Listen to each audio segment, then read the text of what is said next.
Hey everybody, you're tuning in to the Canary Cry News Talk live stream pre-stream.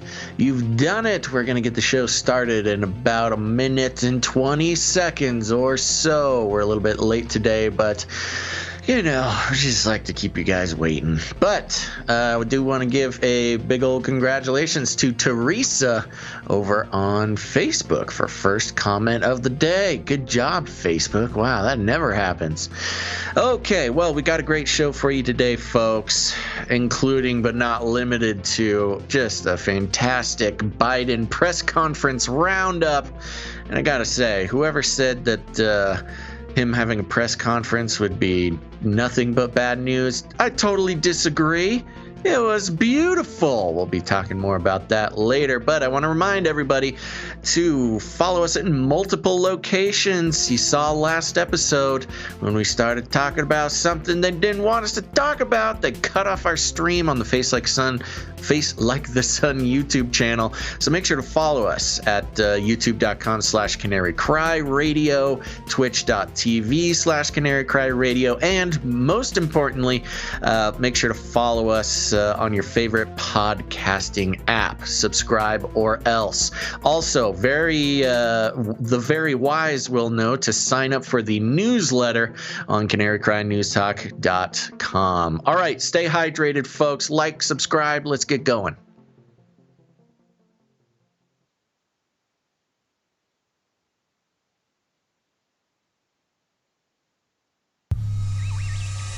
The world is getting crazier.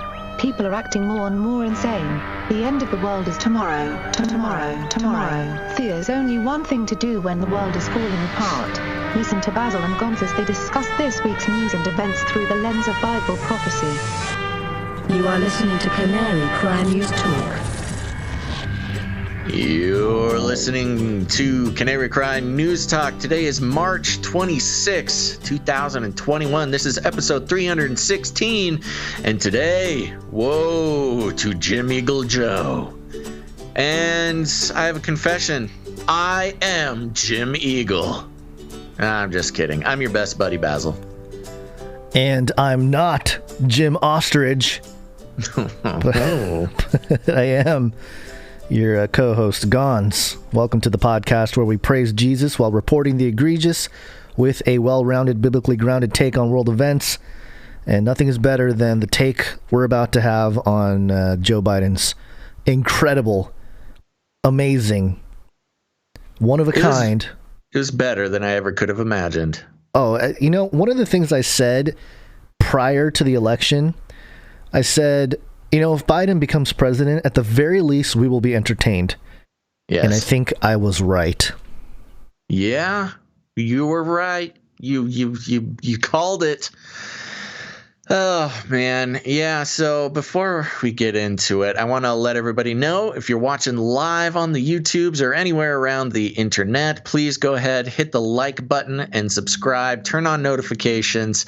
It goes a long way to helping out the show. Yes, it does. Like, subscribe, bell button, all. Like, subscribe, bell button, all. Yeah, do it now.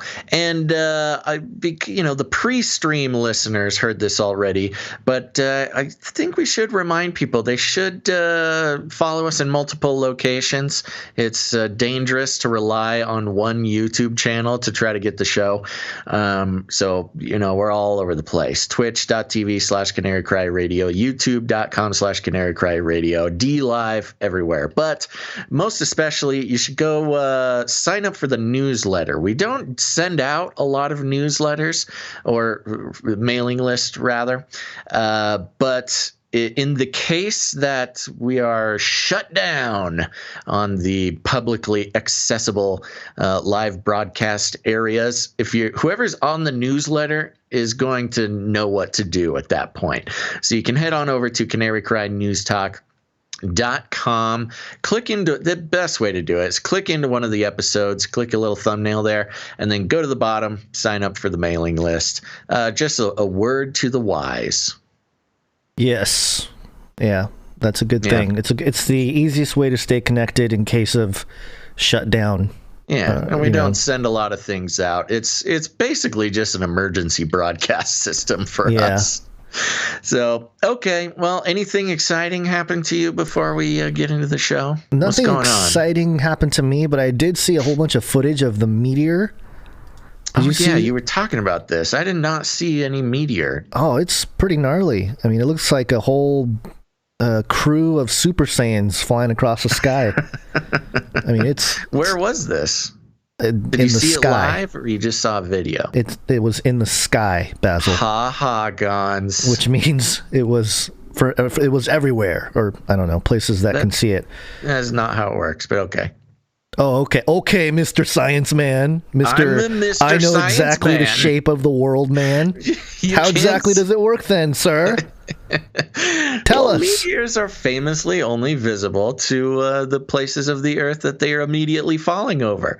So where was this? Do you know? You're projecting. You're deflecting because you don't know where this was. This is over Salem. This particular footage here. Oh. Salem, Oregon, I believe. But there was another one from, where was this? Washington, Vancouver. So, yeah, Pacific Northwest, I guess. You know what this probably is? It's Son Goku and the Super Saiyans. Yeah, Super Saiyans and or garbage hugging space Flippy. Oh, yeah, space Flippy. Space junk back into the atmosphere. That's right. This is Flippy sacrificing himself for the greater good. Okay. Well, it's like the Iron Giant, only in Flippy form. Oh no, the tears are coming. Oh, God. Okay, we got to change the subject. Yeah, that'll get you. Yeah. Okay. Yeah, I mean, other than that, not really much else going on in the world, my personal world. But what about you? You got anything crazy going on over there? No, nothing. My most exciting part of the past couple of days was actually watching the Biden press conference. It was great. We'll get there.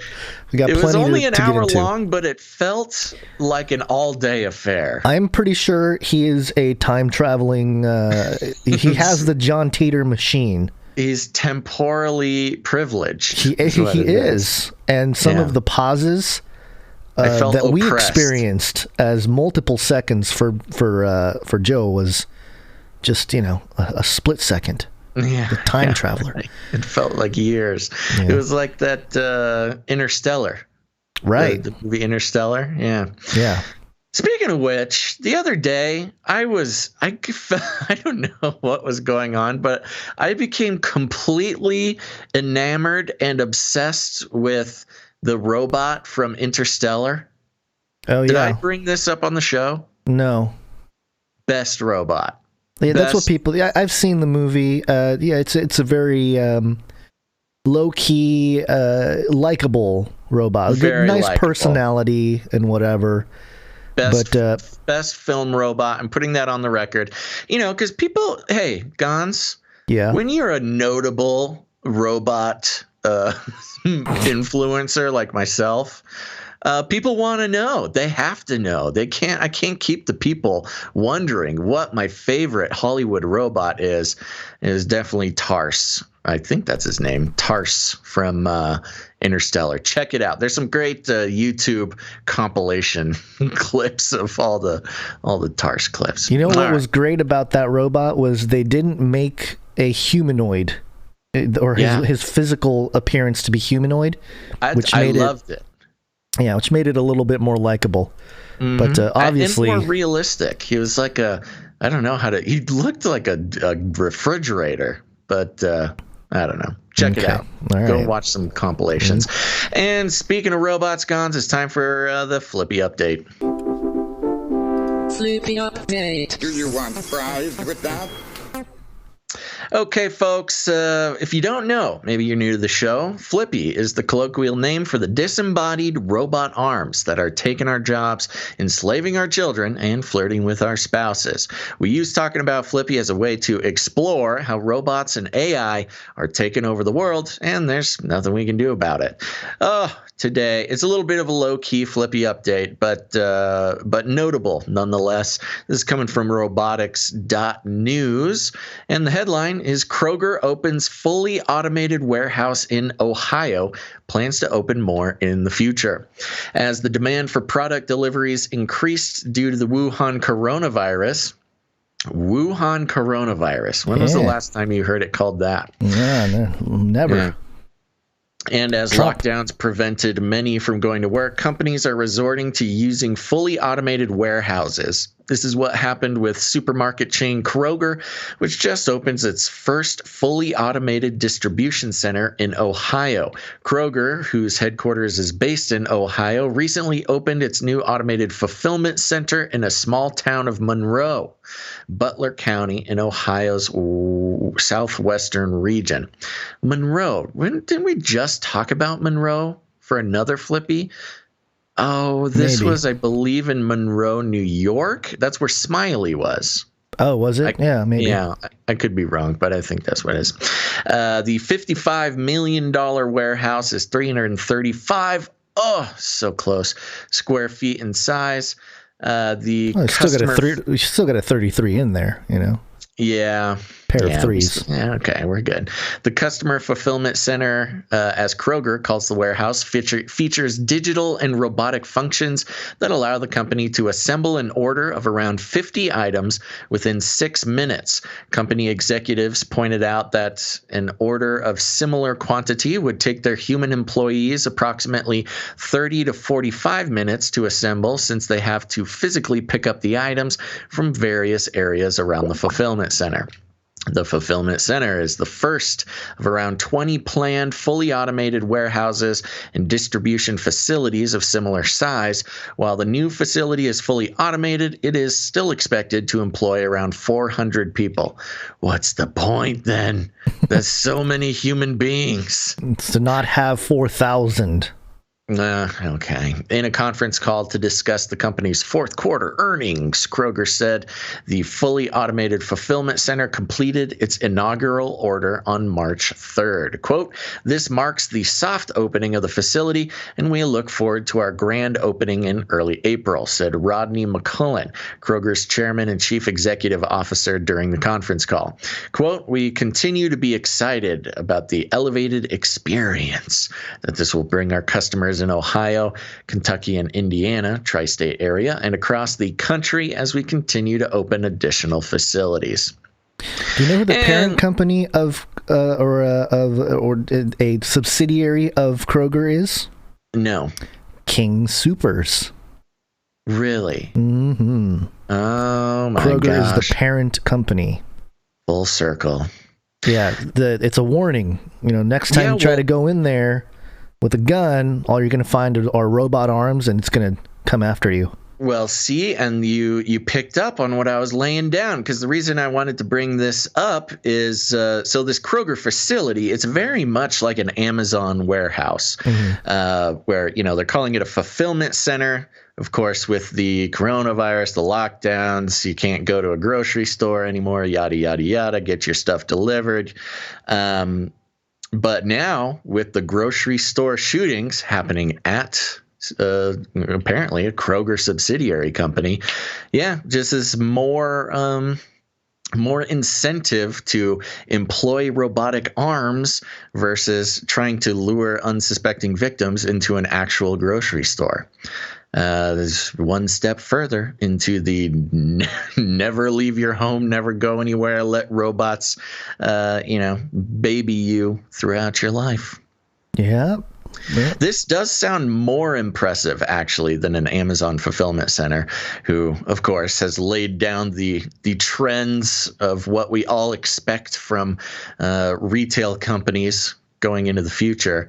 Have you been doing any of the grocery delivery stuff?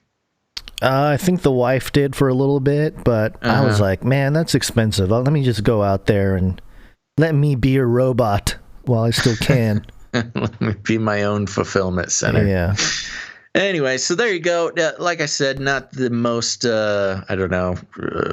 earth-shattering Flippy update, but considering everything going on with grocery stores and everything else, we got to get the robots in service of feeding us little humans. We can't feed ourselves anymore. Yeah, it's something to keep in mind. Kroger being the second largest general retailer behind Walmart. And they're the fifth largest retailer. the fifth largest retailer in the world and the fourth largest American-owned private employer in the United States. So really, yeah, I mean, I did not know much about Kroger. That is, I'm glad you pulled up their Wikipedia page. Hey, it's worth mentioning because if they're going to be leading the charge in employment and a lot of your basic local grocery type of stuff, it's important to keep in mind the context here of a bunch of robot arms in a factory or a warehouse. Well, I guess you can't slip on banana peels if your groceries are getting delivered by a robot, Gons. Yeah, we'll see about that. We'll see. We'll find a flippy arm slipping on. I can slip on banana peels whenever I want. I don't need a robot keeping me safe. Freedom. Yeah. All right. What do you got? Okay. What are we getting into? I had a bunch of updates, or I do have a bunch of updates very briefly. Unfortunately, the brief updates jingle that somebody sent into us, I can't find it. I don't know what happened to it. Have we been playing that recently? We haven't. We haven't been using it because there hasn't been a need for it. A lot of the stories fit into a nice category. But today I was like, I got a few of these that don't necessarily fit into a nice, clean category. But I can't find it. So it's okay. These are some quick updates before we get into the POLYTICK and the whole Biden thing. This first one, brief updates. So we're going to update you, and then you'll be updated. You'll be updated very briefly, and then updates. I've been watching too much Biden press conference. That was a Biden jingle. Well, anyway. Jingle denied. Don't worry about it. Just this first one is about Elon Musk. Some people think I'm an alien. Some people think Elon's an alien. Especially after this one. Elon tweeted out, if there's ever a scandal about me, please call it Elongate. And it was like, all right, Elon, pretty funny guy. But of course, my first thought, the elongated skulls. Oh. The alleged Nephilim skulls, the remains. That's the only thing I can think of. I was like, why? What's the controversy, Elon, or scandal?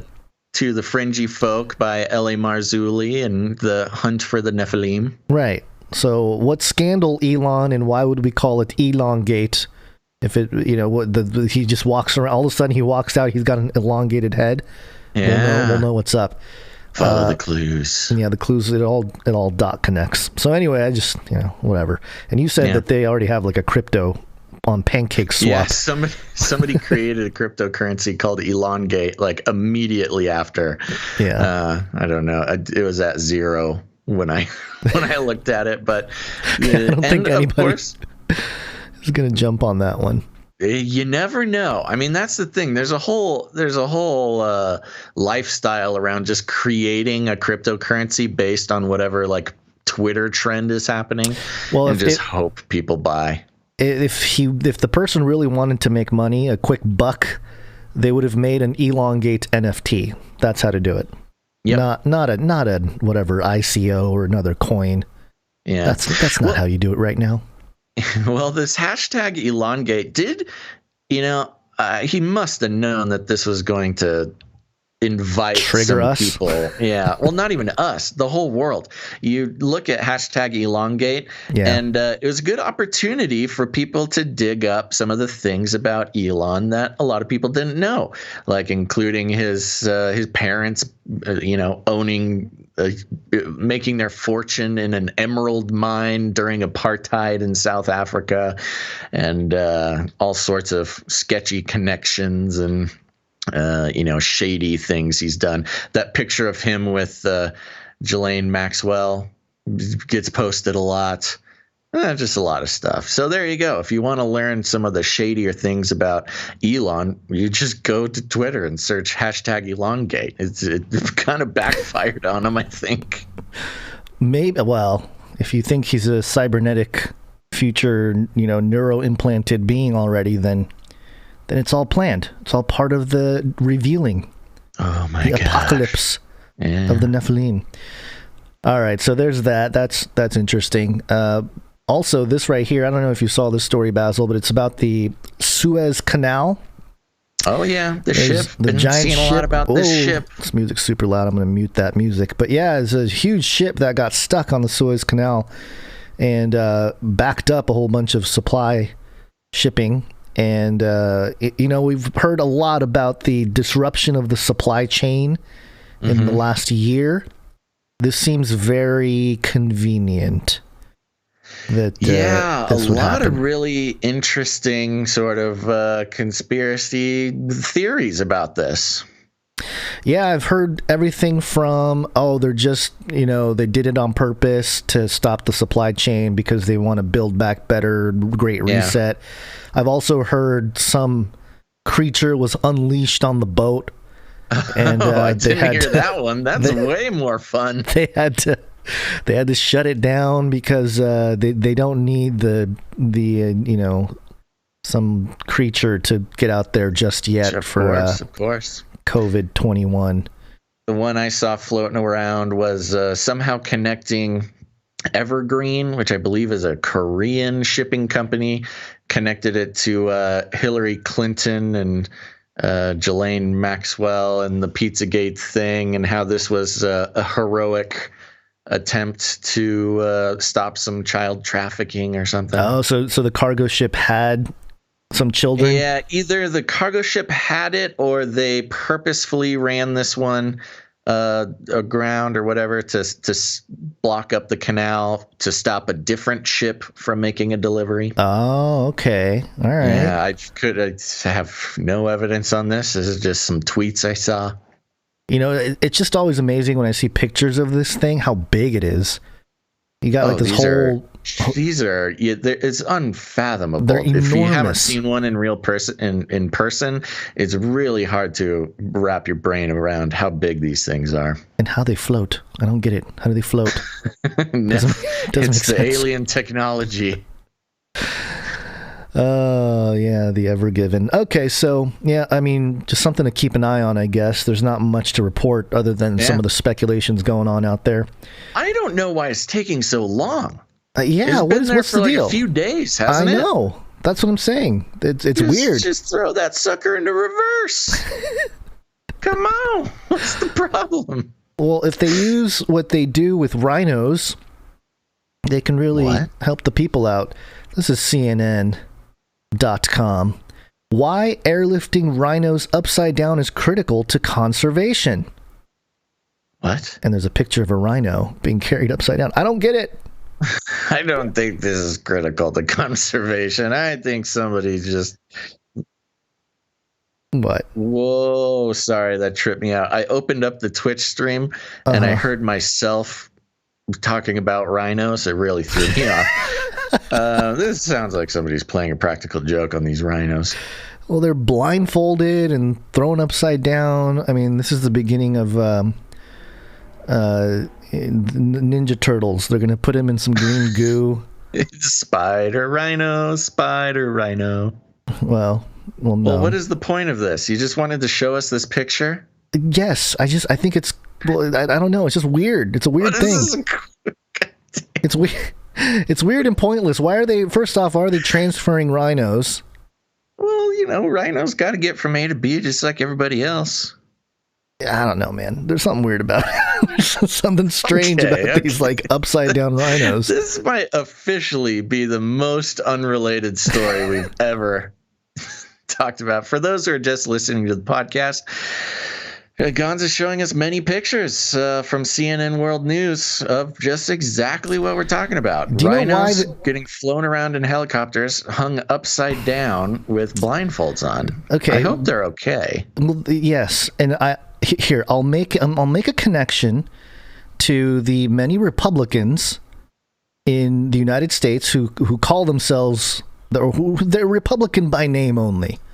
Yeah. What are they called? Don't call themselves rhinos. Yeah, I know, but they're rhinos, right? Other Republicans call them rhinos. Yeah. So maybe. Okay, it's a message from CNN to the Republicans in name only. We own you. Don't you know there's not going to be a Republican Party in 2024? That's right. Sorry, I'm jumping ahead from. This is messaging. Yeah, the Elite stories. Messaging. Yeah, Biden said there's not going to be a Republican Party in 4 years, or 3 years actually. We'll get there. We'll get there. Okay, enough with the rhinos. Another real quick one. This one is sfgate.com. Southwest pilot on hot mic goes on expletive-laden rant against the Bay Area. Did you hear about this? People, learn to mute your mics. It's just a real simple thing. They didn't say who it was. I don't think you can play this on the show. I'm not going to play it. I'll censor myself. But March 24th, in a hot mic incident recorded over the Mineta San Jose International Airport's air traffic control scanner, an unidentified pilot was heard delivering an expletive-heavy rant, according to the travel site 1 Mile at a Time. The pilot said, quote, F this place, GD liberal Fs. And he continued, effing weirdos probably driving around in effing Hyundais, effing roads and stuff that go slow as F. And you don't... He was having a bad day. He was having a real bad day, I guess. Just mute your mics, folks, number one. Number two, don't talk negative. Just don't do it. Don't talk like that. Just ever. Well, it's not good to talk like that. You know what came into my mind when I heard about this? This is obviously a conservative pilot who was flying in the Bay Area in California. Yeah. He was just saying what anybody in the Central Valley is thinking. But I think that this is going to really spook some liberals getting on planes. Getting on planes. Yeah, I think this is an anti-travel little psyop. Now, do I think it's an actual psyop? I don't know, maybe, but it could serve. We just read director of CDC saying, "Don't travel, don't mix with those filthy, unvaccinated animals out there. Yeah. Stay home." And I think the people who would have been rushing out to get their vaccines would just be terrified to think that their pilot might be a Republican. I think you're 100%. That's got to be it. Yeah, that's got to be it. They're like, and especially San Francisco area. That makes a whole lot of that makes way too much sense. That they're like, how are we going to get people to not get on planes? Let's just a hot mic. Yeah. Make sure that everybody hears about the pilot. Get a hot mic pilot to say some things that we can compare to a mass shooter or something like that. Southwest, too. Southwest pilot. Maybe it's a little sabotage from United and all the bigger airlines, too. That will possibly use the passports. It's funny, too. Southwest was one of the biggest offenders of... put your mask on or we'll kick you off the plane. Right. Yeah. Yeah, they're really just trying to scare people out of flying. Yeah, I think so too. I think you're right. All right, one more quick update here. 666. Oh, yes, a quick 666 update. This is from the Bitcoin archive. 666 Bitcoin just moved from an address last active 8.4 years ago. Oh, wow. That's a long time for not touching your Bitcoin. Somebody just remembered that they have their Bitcoin account. Yeah, the Antichrist. He was like, "Oh yes, I have some Bitcoin. Let me move it. How will I signal to the world?" I wonder if it was somebody cashing out. Yeah. A real blockchain forensics company could see if that went to like an exchange wallet or something, see if it got cashed out. Yeah, there's a whole bunch of people on Twitter that report on all the big, large movements of cryptocurrencies from wallet to wallet because that is transparent. Doesn't always tell you who's doing it, but it is interesting, something to think about because. I think Satoshi, the anonymous creator of Bitcoin, the higher the price of Bitcoin goes in dollars, the higher up the list of wealthiest person in the world Satoshi goes. Interestingly. This anonymous individual or group. That makes sense. Something to keep in mind. All right. You ready for the breakdown? I can't wait. Let's talk about Biden. It's Latin for many. Tick. Now suck your blood. Now suck. Politics. Got hairy legs. Got hairy legs. Hairy Legs Joe Biden did his press conference yesterday. What was it, 65 days or 66? Yeah, I think it was, I thought it was 65, but it'd be much funnier if it was 66. Yeah. Well, anyway, we have, I was trying to keep it down to like a handful of clips, but I just couldn't do it. There's just way too much good stuff in here. Yeah. And if you didn't watch it. Oh, yeah. Did you ask if I watched it? No, I was watching. I was going to say, if you didn't watch it, this will be your download of how it went down. So it was like every single question, every single answer, every single thing he said was hilarious. And sometimes in a sad way, sometimes in a funny way. But it really was an hour-long best of session with Joe giving his press conference there. And, of course, just for a little background, of course, for those who don't know, the White House has been on a total media blackout for the past month, for the month of March. We'll see if they pick back up. I've really been missing my good personal friend, Jen Psaki, and talking about circling back and everything. But circle back, but I'll have to circle back. There was no circling back with Joe up on the stand, just him and the reporters and his little notebook. So we've got quite a few clips to go through. So I think this is kind of a best of playlist. There's definitely a lot more in there, but we couldn't. It would take the whole show. So what do you got? All right, this first one here is about the border. I got 3 clips about the border that he talks about, all the stuff happening down there. Okay. And there's a reason for playing. This first one isn't funny per se, but this one got fact-checked by your left-wing media and the mainstream media. So let's see what he says here. Oh, come on. The vast majority, the overwhelming majority of people coming to the border and crossing are being sent back. Thousands, tens of thousands of people who are over 18 years of age and single people, one at a time coming, have been sent back, sent home. We're sending back the vast majority of the families that are coming. We're trying to work out now with Mexico their willingness to take more of those families back. But that's what's happening. They're not getting across the border. All right. Thousands. You got like a Christopher Walken thing going. Thousands. PolitiFact.com, fact-checking Joe Biden's first White House press conference.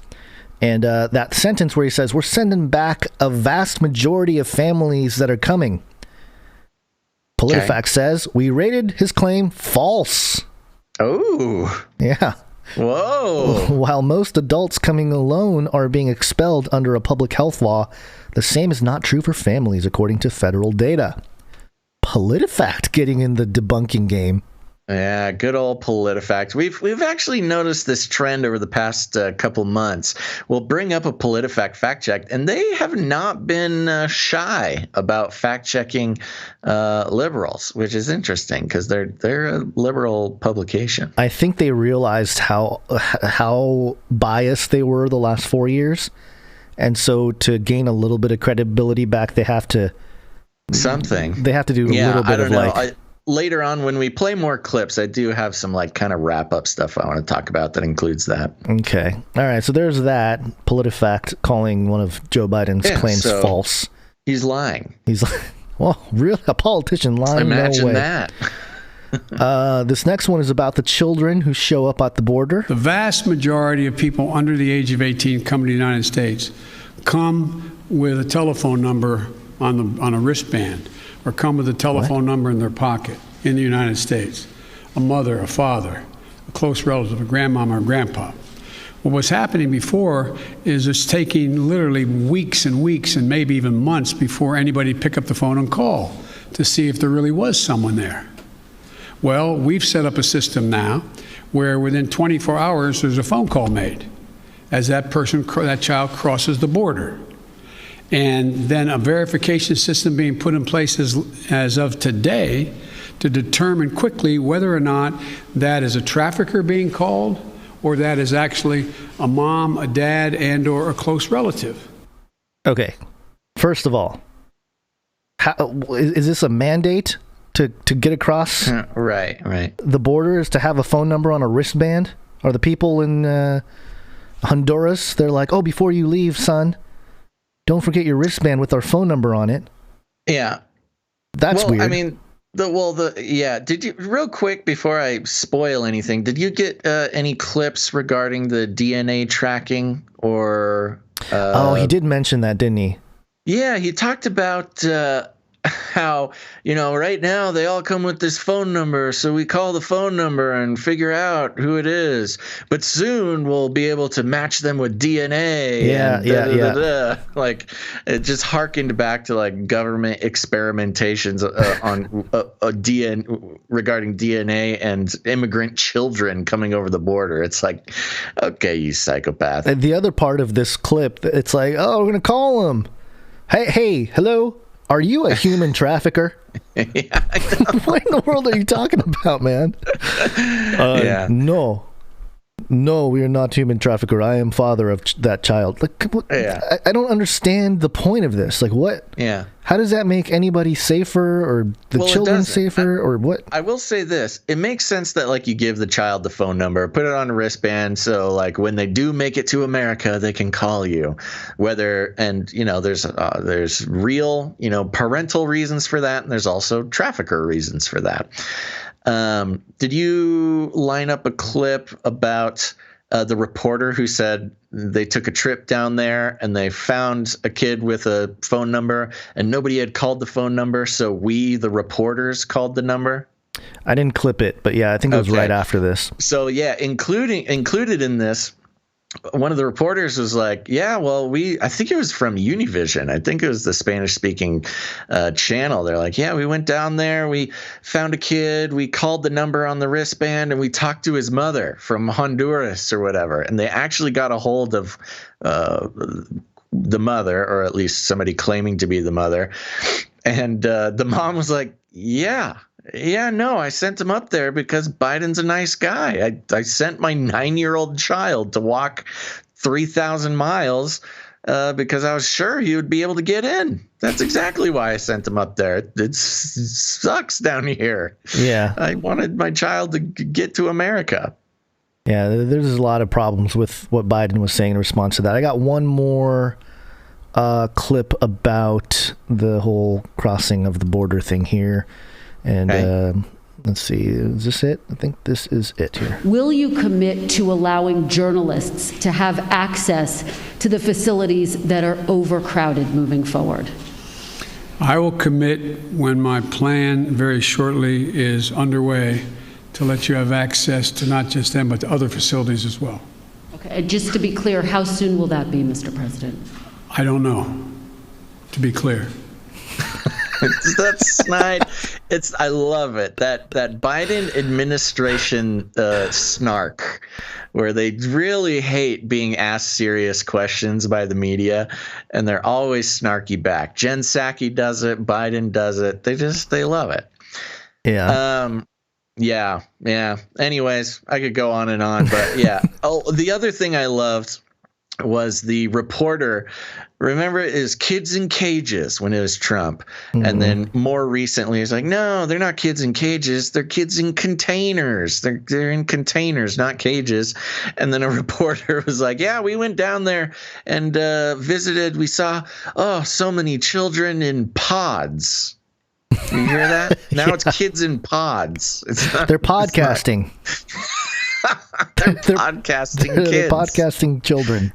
Oh, geez. Yeah. All right. I just think it's funny how, can you be clear? And he says, I don't know.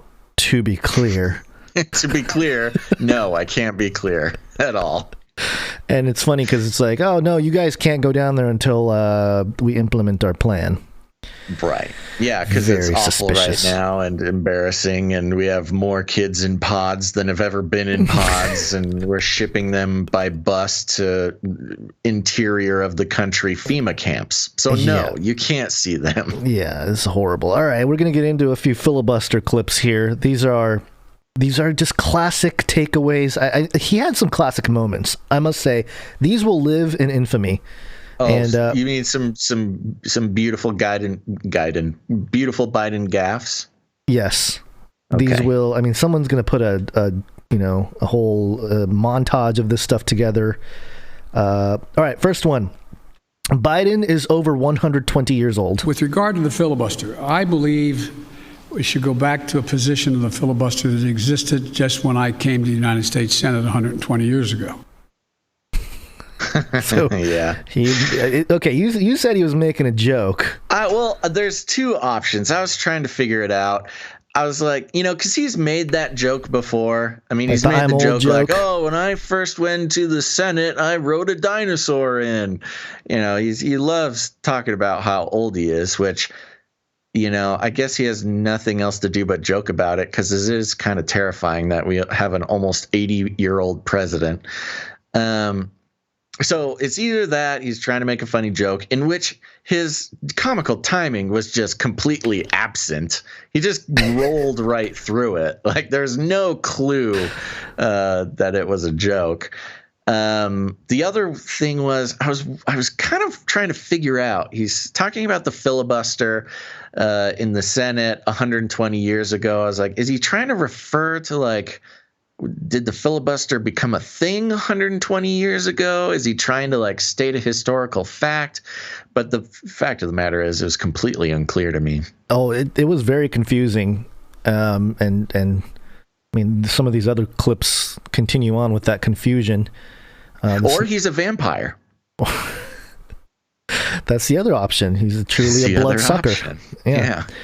Okay, yeah. So he goes on to talk about how people are tired of the whole filibuster thing. It used to be you had to stand there and talk and talk and talk and talk until you collapsed. And guess what? People got tired of talking and tired of collapsing. Yeah. This was so random. What? People got tired of collapsing? Well, so traditionally the filibuster, you're basically just killing time until the clock runs out on a certain vote. Right. So, the filibuster is you line up a whole bunch of senators or a number of senators to just kind of get up there and run down the clock. And these guys, they got to talk and talk and talk for the whole business day, basically, and then they come back and do it the next day. Fun fact, so there's a whole lot of talk about getting rid of the filibuster, which, Democrats loved the filibuster when Trump was president. They filibustered plenty of times because they loved sabotaging Trump's administration and at the time, the Republican-controlled Senate or House, whichever one it was. So, the Democrats loved filibustering when they weren't in charge. But now that they got Biden in charge, they got to get rid of it. Got to get rid of the filibuster. One notable fun fact about filibustering is the Democrats actually hold the record for the longest filibuster in history. Which was how long is it? It was 60 days. Oh, my gosh. For 60 days, they filibustered. And you know what this was about? Segregation. It was a Jim Crow segregation filibuster where the Democrats at the time, was trying to stop desegregation. Well, there you go. Which is a very inconvenient fact that they do not enjoy people bringing up. Yeah. All right. Well, here's another one. A couple more filibuster clips here. This one is, I think he loses his train of thought here. I'm going to say something outrageous. I have never been particularly poor at calculating how to get things done in the United States Senate. So the best way to get something done, if it holds near and dear to you that you like to be able to, anyway. we're going to get a lot done. And if we have to, if there's complete lockdown and chaos as a consequence of the filibuster, then we'll have to go beyond what I'm talking about. Oh, poor guy. No, I feel bad. Okay. He's a 78-year-old man, and they're juicing him up and sending him out there. Oh, saying, man, Miss Kim. Yeah. How many news press conferences have all the questions and the people asking the questions listed before? It doesn't seem like a real true press conference. No. I mean, and yeah, he has... I thought it was strange. I'm like, this guy can't remember anyone on his own cabinet. He can't name anybody. No. And now he knows all the names of the reporters in the room? No, he doesn't. He's pulling up his notes. That's why he's like, let me pull up my notes here and let me... Exactly. Oh, this one, it made me laugh, but it also made me feel sad for the guy. I mean, it's like, man, they're really... It's elder abuse. It is elder abuse. This guy has no clue what's going on. And more than elder abuse, this is an abuse on the American people, I think. Yeah. Why do we have to suffer this? Okay, well, we know why. But last one here, last clip from the filibuster section. I put flirting. Maybe he's not flirting. Maybe he tried to make a funny joke with the reporter here. But then he goes into my ISO for the entire Biden press conference, and we will play What'd He Say after this. Okay. Okay. Where am I here? Let me see. Caitlin? Thank you very much, Mr. President. I have a question for you, but first, I'd like to follow up on a question from Yamiche, and that's on the filibuster. That counts as a question, but go ahead. Okay, I'll make it quick. It's a quick question. You can. Regarding the filibuster, at John Lewis's funeral, President Barack Obama said he believed the filibuster was a relic of the Jim Crow era. Do you agree? Yes. If not, why not abolish it if it's a relic of the Jim Crow era? Pause. Think. Successful electoral politics is the art of the possible. Okay, wait. What did he just say? We're gonna count how long that pause was. All right. Okay. Let's do it real quick. How many? We're gonna count Mississippi's. Okay. Yeah. All right. Yes. If not, why not abolish it if it's a relic of the Jim Crow era? 1 Mississippi, 2 Mississippi, 3 Mississippi, 4 Mississippi, 5 Mississippi, 6 Mississippi. Successful electoral politics is the art of the possible. I think you could have fit a 7 Mississippi in there more. Too. Okay, yeah, let's go ahead and play. What did Biden say? I'm going to play that just isolated one more time here. Successful electoral politics is the art of the possible. Successful electoral politics is the art of the possible. Successful electoral politics is the art of the possible. Okay. All right. Successful electoral politics is the art of the possible. That's close. All right. Okay. It's close. Okay, so I think he was trying to quote Otto von Bismarck, who said, politics is the art of the possible, the attainable, the art of the next best. Okay. That's my thinking. What does that have to do with filibustering? I don't know. It's something old. It's like an old quote of a guy named Otto von Bismarck. Is this Bismarck like North Dakota Bismarck? Anyway, I don't know what that is. I don't know. I feel like my IQ is going. Anyway, so that's my favorite part of the whole thing. Yeah. Successful electoral politics is the art of the possible. Yeah, let's see what he says to finish up here. Electro-politics. Maybe he's talking about cyborg. Oh, maybe. Successful electoral politics is the art of the possible.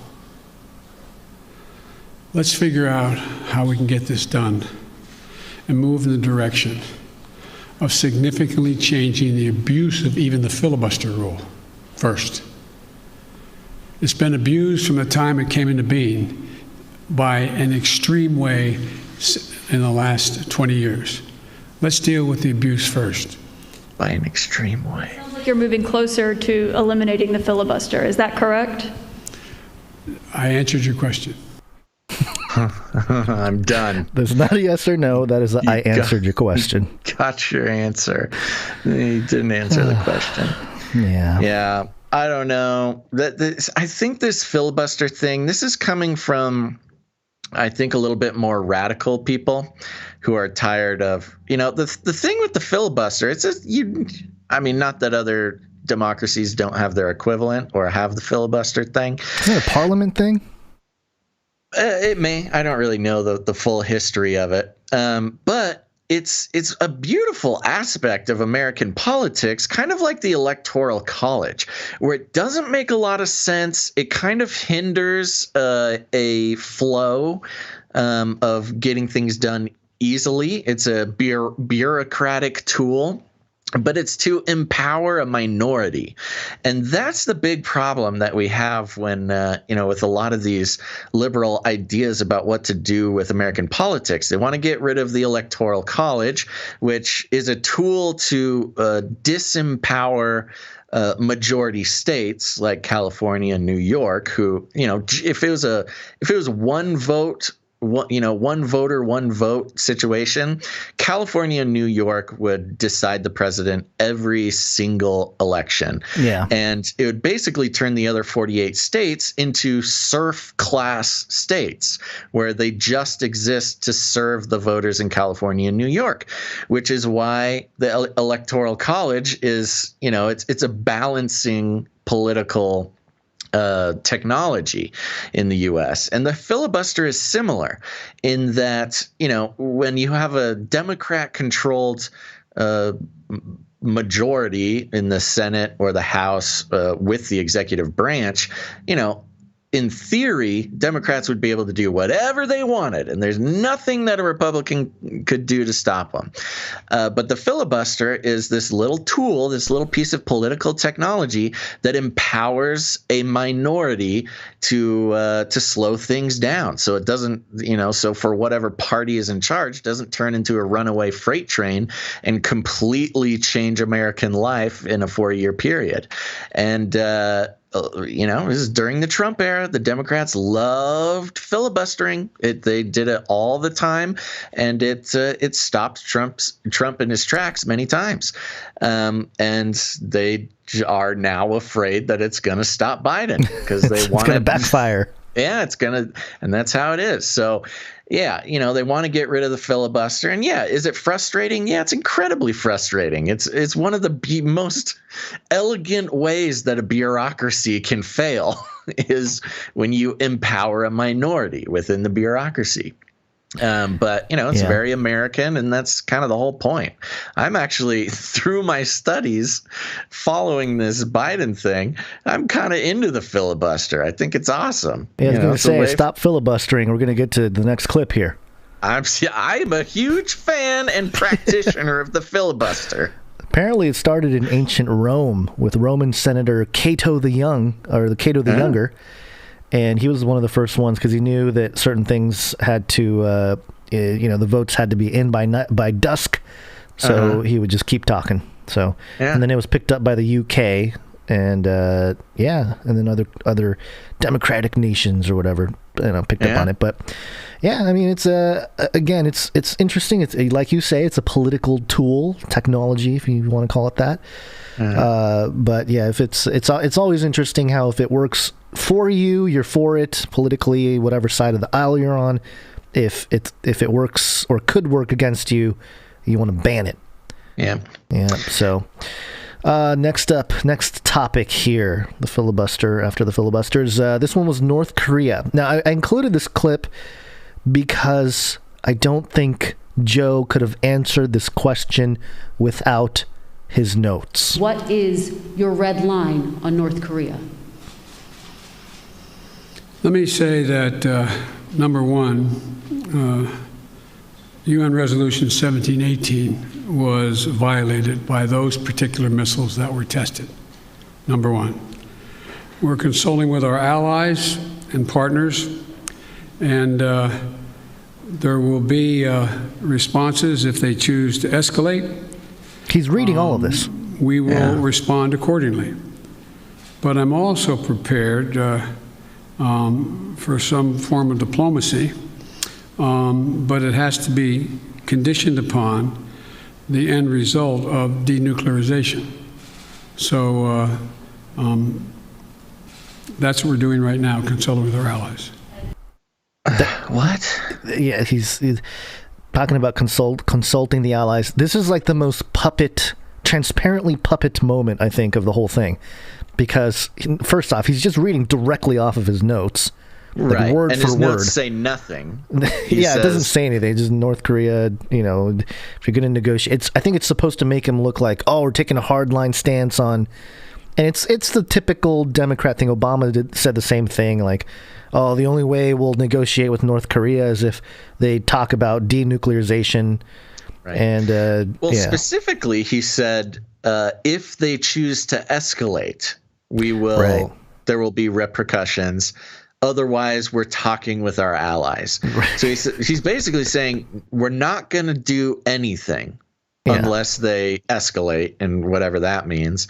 But we're just talking to our bros about it. Yeah. And it sounds to me like it's all stuff the bros gave him to say. So nothing of his own thought. It's all, handed to him. We know that. Nothing surprising there.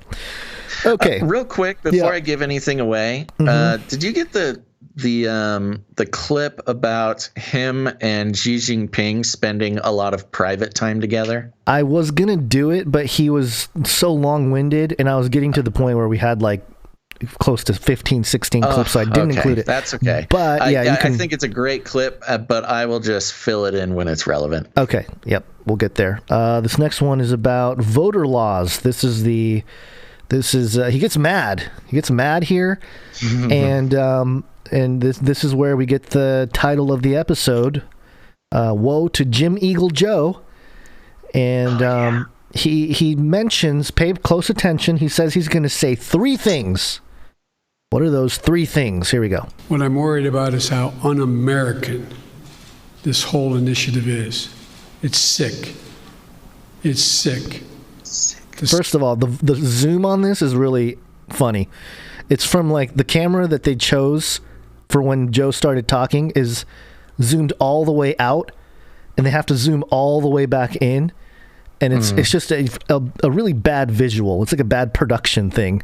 It's like not the worst zoom. I've seen worse zooms, but they're trying to make it all dramatic, but it's dramatic. It just looks bad. It's a bad look. Okay, anyway, sorry. I'm going to start over. What I'm worried about is how un-American this whole initiative is. It's sick. It's sick. Deciding in some states that you cannot bring water to people standing in line, waiting to vote. Deciding that you're going to end voting at 5 o'clock when working people are just getting off work. Deciding that there will be no absentee ballots under the most rigid circumstances. It's all designed, and I'm going to spend my time doing 3 things. 1, trying to figure out how to pass the legislation passed by the House, number 1. Number 2, educating the American public. The Republican voters I know find this despicable. Republican voters. Hey, chill out. Folks outside this White House. I'm not talking about the elected officials. I'm talking about voters. Okay.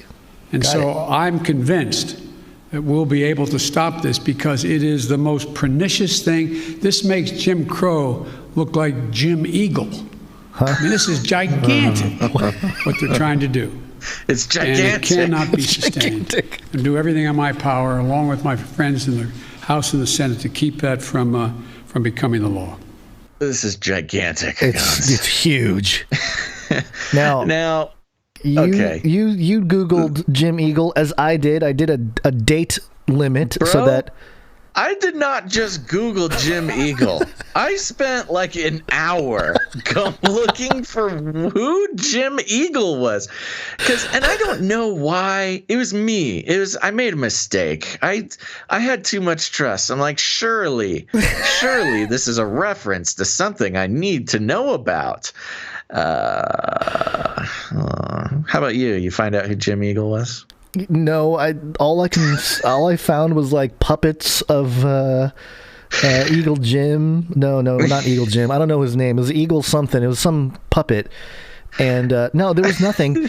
And then I realized... Shirley. Yeah, I had the same thought. I was like, surely he's like referencing somebody, some song or something. Jim Crow and Jim Eagle because eagles are bigger than crows. That's right. Surely that could not be what our president is saying. That's why at the top of the show I said that I'm either am or am not. I said I'm not Jim Ostrich. It's the biggest known bigger bird. Than an eagle. It's bigger humongous. than an eagle. Kit over on YouTube says Jim Eagle, the newest Avenger. Yeah, man, this is when it got sad. It was pretty sad. Yeah. When I realized that this makes Jim Crow look like Jim Eagle. That he was just saying like eagle is a bigger bird than a crow. So it's a bigger deal. Man, he's just lost it. Yeah, and any Democrat talking about Jim Crow is just hilarious. And it's not even, I don't know. There's a part of me that wants to be like, oh, a dad joke. Yeah. But it's... but he's so, like, serious and mad. That's the problem. Again, he's serious, number one. It's the weird comedic timing. Like, he's very serious and talking about how this is, like, the worst thing to ever happen to America. And then throws in, like, makes Jim Crow look like James H. Emu. Yeah, and I don't want my president, I'm going to say I know people get triggered with that, but I'm just saying our president here in the United States. I don't want him joking about stuff like that if it's a real big deal. Well, right, exactly. You don't want him to be like making these weird comparisons with, I don't know, it's just anyways, sad. Jim Eagle will go down in infamy. I mean, if that doesn't make it into the history books, our system is broken. Yeah, and it's funny because, and we didn't include it, but there were some a lot of like news, like M5M news outlets trying to explain the Jim Eagle. Like, I think somebody even said like, we should make Jim Eagle into, we should bring it into the common vernacular of our conversations. Really? Yes, somebody said that. Okay, I'm gonna have to look it up now. Yeah. Hold on. I'll see. Dang it! Somebody beat me to it. What? Dang it! Somebody got at Jim Eagle on Twitter. Oh, of course. But 0 followers and following 0. What? Oh my gosh, cons. What? Jim Eagle joined Twitter in 2008. Oh no, he's a time traveler. He's a real man. I must follow you, Jim Eagle. Oh, this man just received... What? This man's probably going to become famous, whoever he is. Oh yeah. Yeah. Oh, here it is.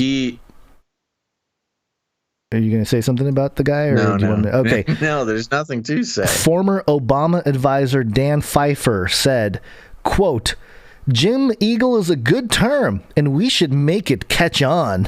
Oh, stop it. Stop it. Oh, my gosh. All right, let's move on from Jim Eagle. Okay. We got to do something with Jim Eagle, though. I know. It's too good. That's why I have Joe with his eagle wings on the artwork. It's a good term. We got to make it stick, Gons. I know. All right, this is a couple clips of Joe talking about 2024 and the predecessor.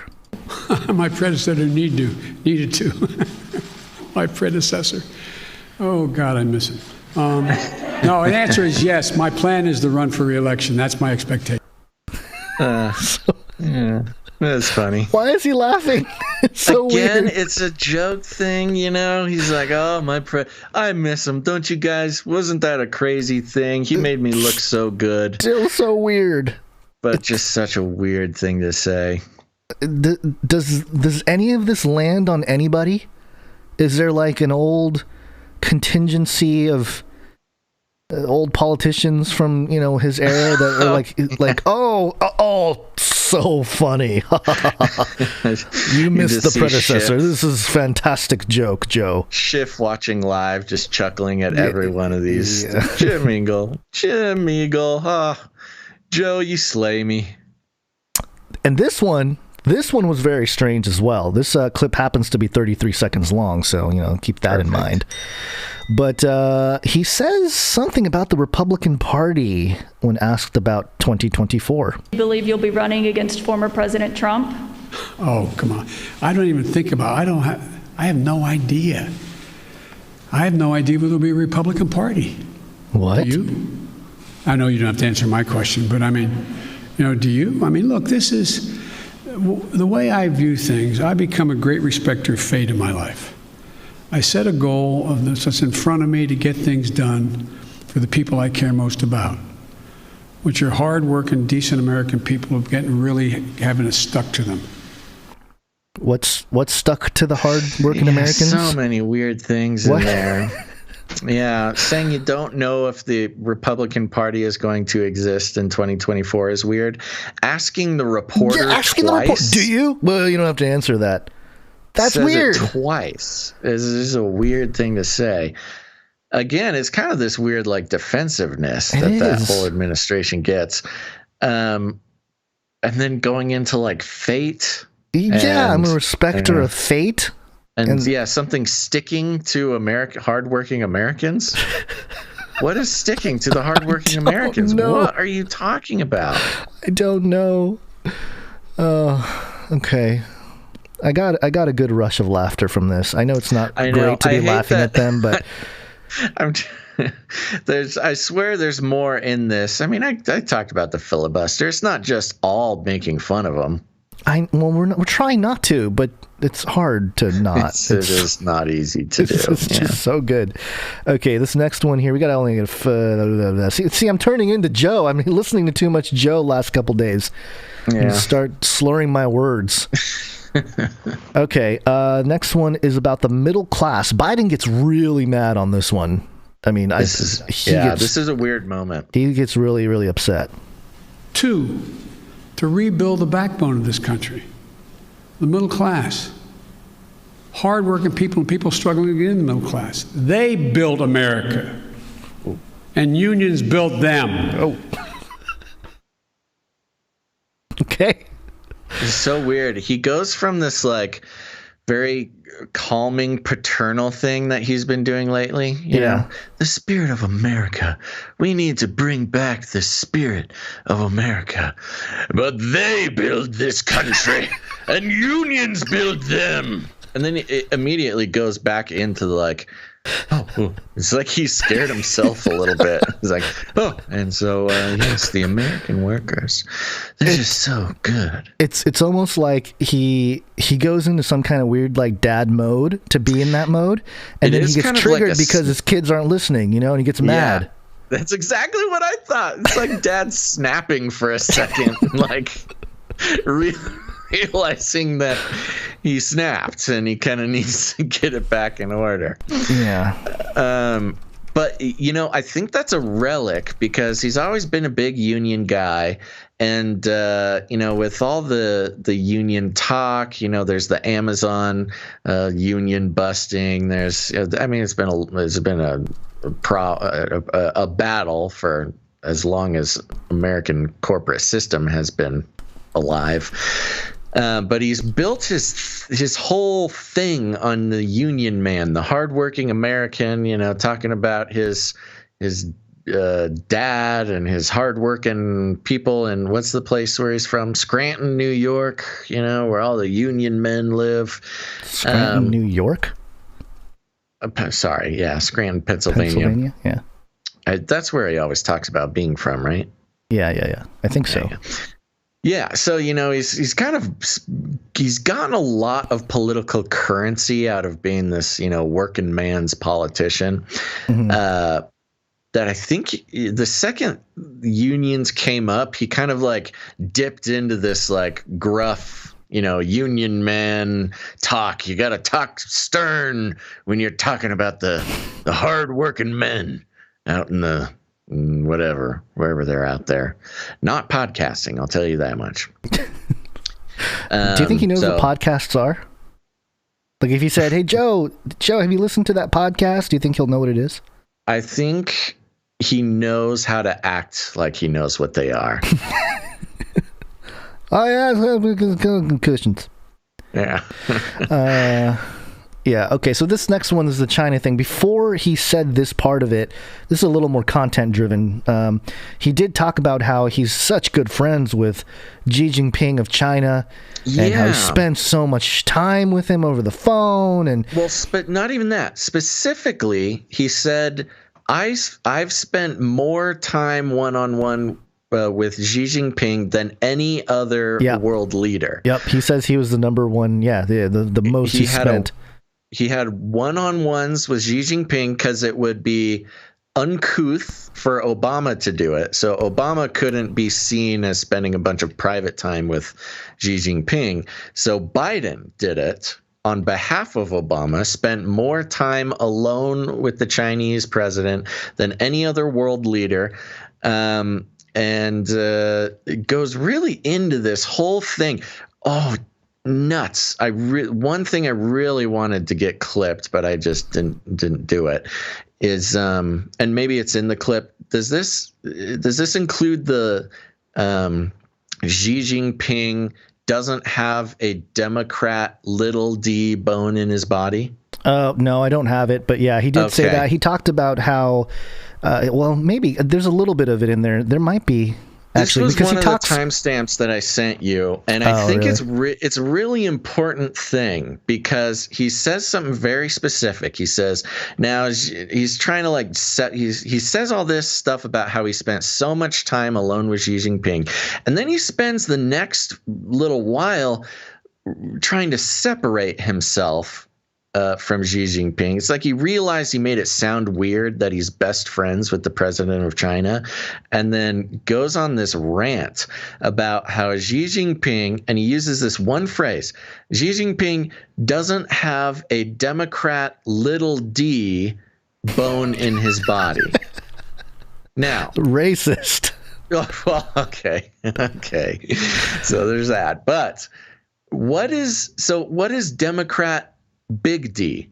The party, the Democrat Party. Mm-hmm. What is Democrat little d? I'm guessing he's trying to say just democracy in general, like a democratic. Exactly. The abstract idea of democracy. Right.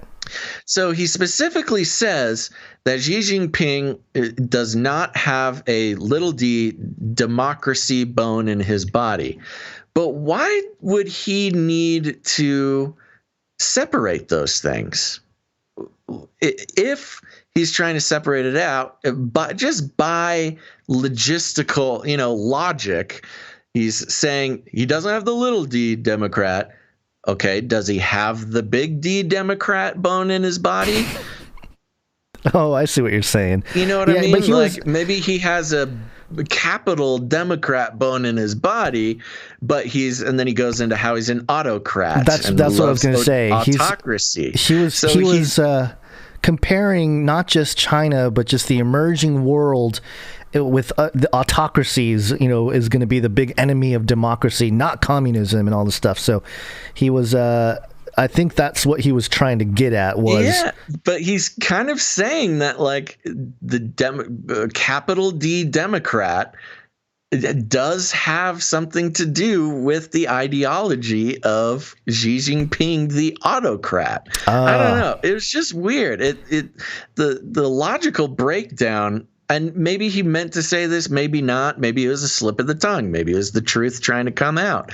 He was making a comparison that, maybe he doesn't believe in democracy, but he does have some relation to Democrats, which was just an interesting. And then you set that side by side with the fact that, they're just such best friends. Yeah.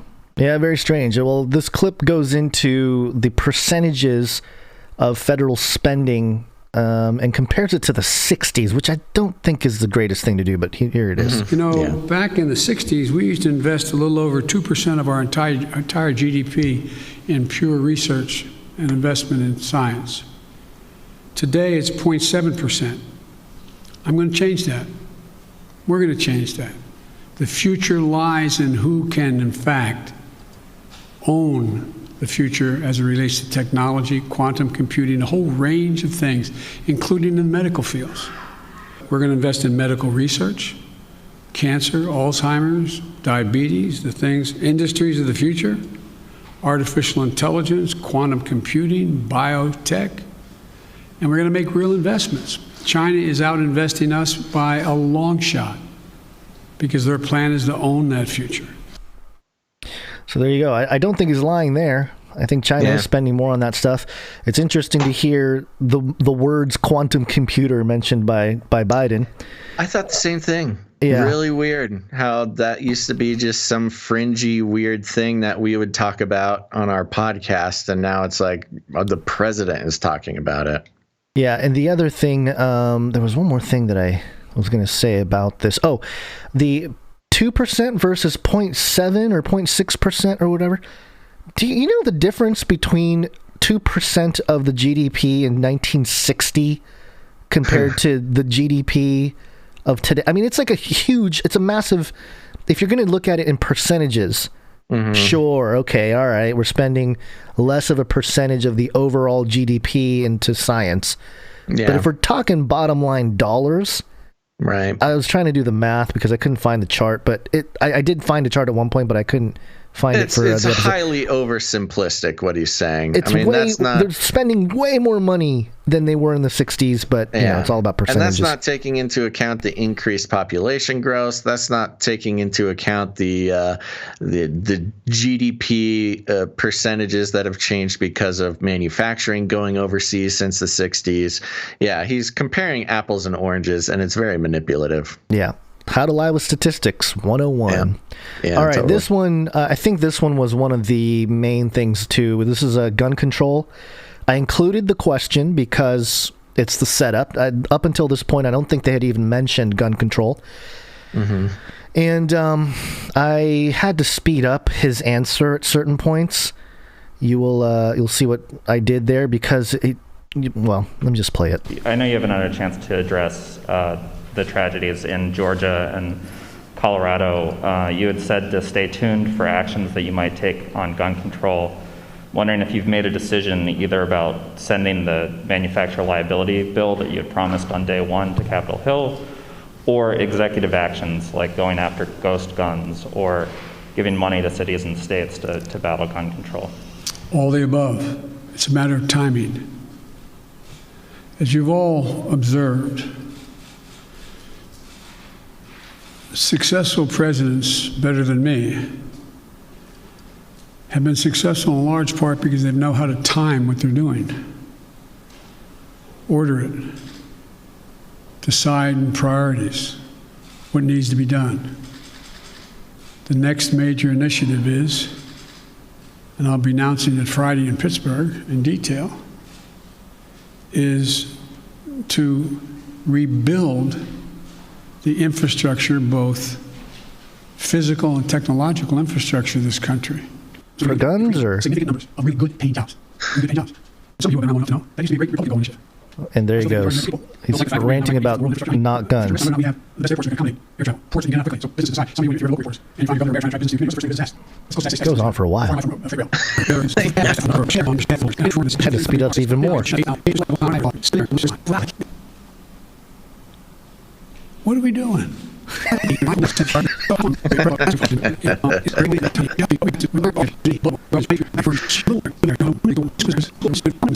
through the whole thing. Oh my gosh. It's amazing.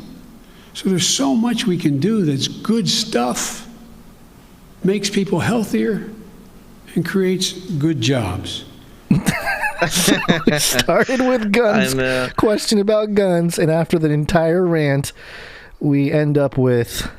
Well, this was hilarious. I mean, this was his moment. Now, he said a couple very interesting things. First of all, first of all, the report is asking about ghost guns, which is just so ridiculous. I mean, ghost guns are not. I mean, look, for those who don't know, ghost guns are guns that are built outside of the manufacturing system, or I believe if they've not had registered or something, right? Serial numbers scratched off. Yeah. So it's just a gun that's like not in the registration system, which is such a small part. When you're talking about gun violence, and especially the mass shootings that trigger this kind of talk, ghost guns really have nothing to do with these mass shootings. Yeah. Usually mass shooters, especially the kinds that make real international or national attention, they don't care about ghost guns. I mean, they know they're either going to die or kill themselves or get busted. You know, they're not going to get away with it. So the ghost gun conversation is kind of just nothing. It's just like a scary word that sounds good in a question. But the weird things that Biden was saying, like it's all about timing. He's basically pushing off the questions, making it sound like he has some big plan, but it's all about timing. And a good president, better than me, knows that it's all about timing. And so I'll be talking in Pennsylvania about it on Friday, which is today, actually. I'd be interested to see what he talks about. But somewhere in there, I don't know if it made it into the clip that you played. It might have been in the sped up part. No, it was in there. We talked about the priority. Yeah. Basically, more or less, Biden just said it's not a priority, which goes back to this trend that we've been seeing, this opportunity for Democrats who, vote blue no matter who, got Biden in because they're just so outraged about the bad orange man. And this was their moment to have their guy go ahead and get rid of guns forever. He basically blatantly said, it's not a priority, even given the shootings in Georgia and all over the place, or wherever. I forget where the other one was. What is a priority is to build back better. He didn't say build back better, but infrastructure, physical things. He says it's not a priority, and then rambles on for 5 minutes and says he's going to make jobs. It's all about jobs. He just ends up in jobs. Yeah, healthy, being healthy, man. Healthy in jobs. Okay, so this is how the thing ended. This is the last 26 seconds.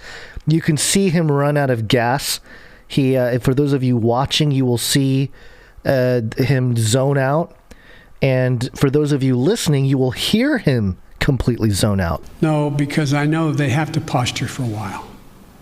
They sort of got to get it out of their system. This is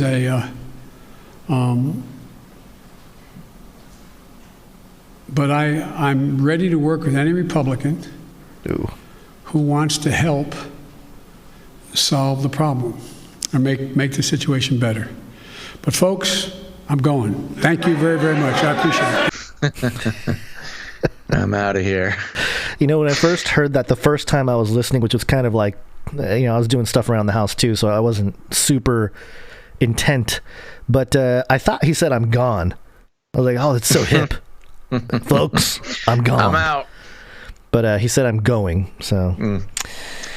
Yeah. But there you go. There you go. It was great. We may have had too many clips for the show, but we just couldn't resist. The whole thing was just a smorgasbord. And it really was the realization of all the fears of that guy we talked about in the last episode that said, this is a bad idea. Yeah. Biden doing his thing. He should never do it. We should put it off longer. Nothing good can come from a Biden press conference. That guy must have been sitting there going, no. I told you. Somebody should do a drinking game with Biden speeches. I know they're kind of early in the day, but I think that's dangerous. I think you might be highly inebriated by the end of something like that. Like every pause, more than 2 seconds. Oh no, you're done. Yeah. Well, at least we know. At least the emergency room visits would that would overrun our hospital system. Oh yeah, we would have. Yeah, forget COVID. This would end it. This would end it all. Yep. At least we know. This is our takeaway. Successful electoral politics is the art of the possible. Yeah, that's right. That's right, Joe. Okay, let's see here. Well, what do we have next coming up? A couple more politics stories here. This one is from the Los Angeles Times. And the headline here is Crackdown at Echo Park Homeless Encampment Begins as LAPD moves in and clashes with protesters. Authorities on Wednesday night moved to close down a homeless encampment in Echo Park that has become a highly charged test of city leaders' struggle to balance constituents' demands for clean streets and public spaces with their ever-growing tragedy of people who have no homes. Scores of police moved into the area where they were met by more than 200 protesters who opposed the sweep. The Los Angeles Police Department repeatedly told protesters to leave, and by early Thursday morning, the crowd had dwindled and the protest had mostly wound down. Just before 10 p.m., park rangers flanked by LAPD officers began taping notices of closure onto trees and light poles on the east side of the park, where homeless people have been camping through the COVID-19 pandemic.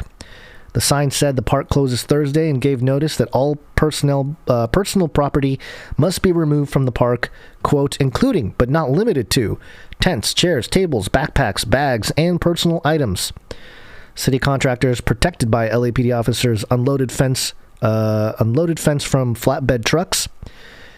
Should be fences, maybe. Food lights helped guide their work as they pounded the panels of fence into... Floodlights? Ooh? You said food lights. Flood lights? Oh, man. Yeah. This Biden thing really messed me up. Man. Floodlights helped guide their work as they pounded the panels of fence into the ground. Once it was up, the workers unfurled green fabric and hung it along the fence. Los Angeles Police Chief Michael Moore said homeless residents inside the park will be allowed to stay there overnight, but that no one else can enter. And encampment residents must leave within 24 hours, he added. Some protesters saw that statement as a victory. "We won the night," one organizer shouted. "I live here and I consider tonight a victory," added one resident of the camp. Police just before 10:30 gave a dispersal order to the crowd through a loudspeaker from a white truck, officially declaring an unlawful assembly. There were some clashes, with police seen shoving some protesters and some bottles and other objects thrown at officers. Police tried to push protesters back from the park, but they refused to move. At one point, a line of police officers in riot gear moved slowly along Glendale Boulevard at the edge of the lake, telling protesters to clear the area.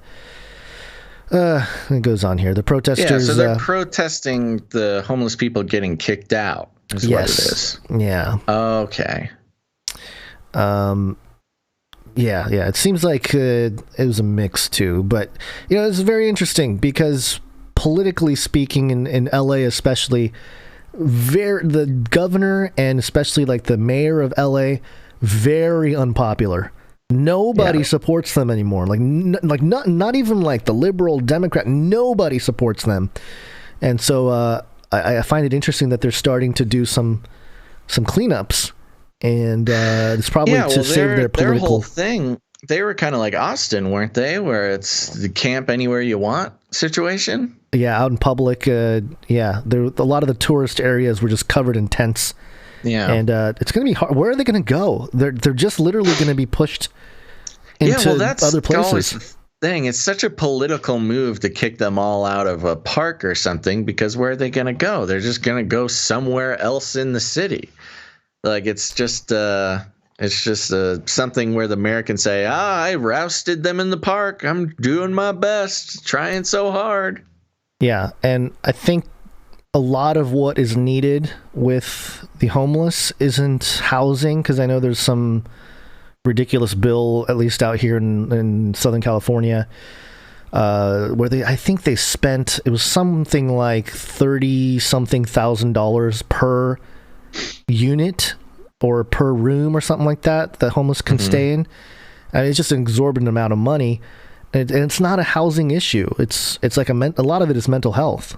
That's like the main issue. And with a lot of shelters and stuff, they only allow you, you can't do drugs. You can't do drugs in the shelters. When you're hooked on drugs, I mean, when you have a physical addiction to drugs, you can't not have your drugs. Or, I mean, some of them might die. Not that I'm trying to defend drug addiction. I'm just saying, if you have a serious enough drug addiction, you gotta have the drugs. You can't not have them, because they could actually die of DTs in the shelter. Also, they, a lot of these shelters, they have limits to how much personal property you can bring in. Like it's 2 bags or something you can bring into some of the shelters, and no shopping carts. Yeah, right. Yeah. So if you own more than 2 bags worth of stuff, you have to get rid of, you got to leave your stuff on the street. Yeah. So there's a lot of reasons why the shelter system doesn't help as much as people would like. Yeah. And the other issue and moving these people around, are they just going to start congregating in more suburban type of places? Yeah, well, that's the problem. Yeah, you roust them from a park, they just go under a bridge. You roust them from the bridge, they go into an alleyway. You roust them from the alleyway, they go out into the center divider on the highway. It's like rousting them doesn't help very much. It just makes the politicians look like they're doing something, and it makes the people who are directly next to the park, gives them a little bit of relief, but somebody else in the city has to deal with it then. Yeah. It's a very complicated situation. It is. So there's that. I mean, just as a side note, because it's one of the major things that came out of the whole pandemic lockdown situation. And it was the explosion of homelessness in California. And, obviously, again, it's not a good political look, but it's just, and I'm not saying that we have the perfect answer other than, the Christian thing to do is to take care of the homeless. But, man, it's tough. What do you do, when all they want are drugs and be left alone, pretty much, Yeah, right. So, It's like I said, complicated situation. Complicated for sure. Speaking of a complicated situation, Gons, I've got a story from Insider.com here. And the headline, there have been 103 mass shootings in the U.S. so far in 2021. Here's the full list. 7 in 7 days wasn't enough. Now we got to... Yeah, right. There is that story about 7 shootings in 7 days and how that was so appalling from CNN, how there's a spike. But no, are we even 103 days into 2021? I don't think so. I don't know. I don't think so. When the White House went to lower its flags to honor the 10 people shot dead in Colorado supermarket on Monday, staffers realized their work was already done. The flags were still lowered from a shooting less than a week prior. That's a hard sentence to follow. The U.S.'s relatively unusual gun protections. What the heck? The U.S.'s relatively unusual gun protections baked into the Constitution have created a murky relationship between firearms and American citizens. Some states have restrictive gun laws, while others have more relaxed regulations, allowing for greater rates of ownership for hunting and protection. But firearms have become one of the leading causes of death for Americans of all ages, and the second leading cause of death for children under the age of 19, according to the Giffords Law Center, a gun safety organization. That's interesting. I've never heard that stat before. Second leading cause of death for children under the age of 19. What's the first one? Tide Pods? According to the Gun Violence Archive, a nonprofit that tracks shootings in the U.S., there have been 103 mass shootings this year. To put that into perspective, March 23rd is the 81st day of 2021. That means on average there have been more than one mass shooting each day. Then they show some graphs and charts here. Now, again, the official definition of a mass shooting is 4 people shot. Whether they are killed or injured, doesn't matter. Just 4 people shot.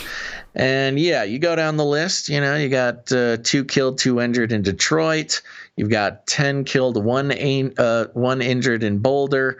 You've got 5. That first one was in Cleveland, Ohio. It was Detroit Avenue. Sorry, you're right. That's okay. Cleveland, Ohio. And, it goes down to 4 injured in New Orleans, things like that. Mass shooting has different definitions. I don't think we need to go into that, do we? Yeah. Let's see what they have to say. The definition of mass shooting differs from source to source, but the Gun Violence Archive defines a mass shooting as a single incident in which 4 or more people are shot, not counting the shooter, in the same incident in roughly the same time and space.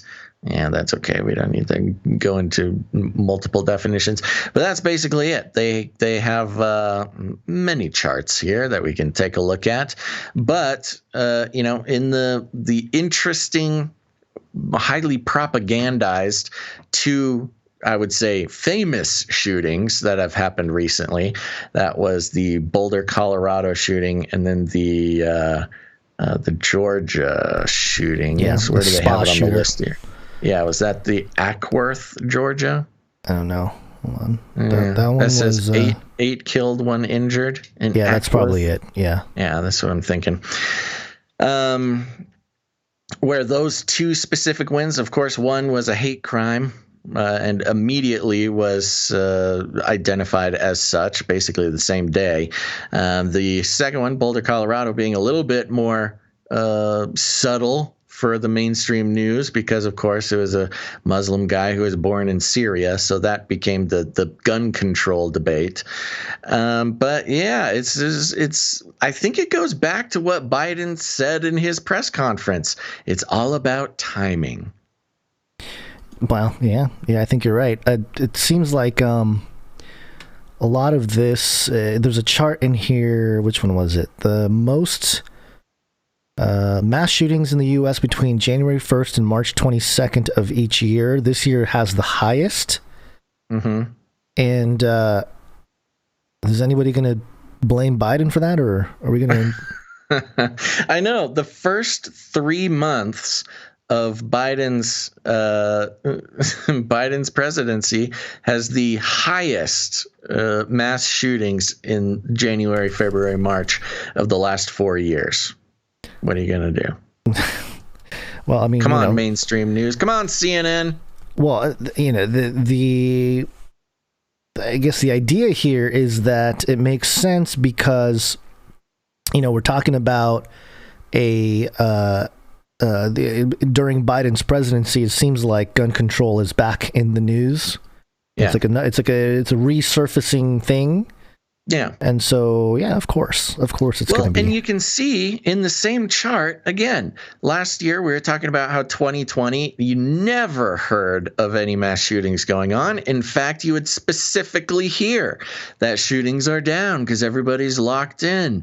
And there was I forget who said it. There was a politician who said this week, now that lockdowns are over, these shootings are going to be on the rise.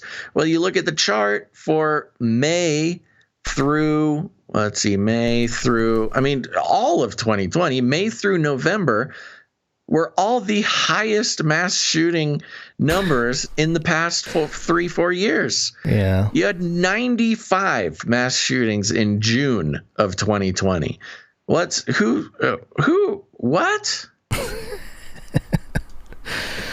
Yeah, it doesn't make any sense. Locked down. Where is this happening? It doesn't make sense other than they're pushing out the agenda. Yeah, exactly. Take away timing. Now is the timing. The lockdown coronavirus stuff is a lot less scary now. We solved the problem. We got the vaccine. Everybody's fine. Biden's doing a great job. And so now you need a new crisis to keep everybody in fear-monger mode. And that's the shootings. Yep. Yeah, there you go. Okay. All in line, everybody. We have a couple WACCINE updates, and then we'll take a break here. WACCINE.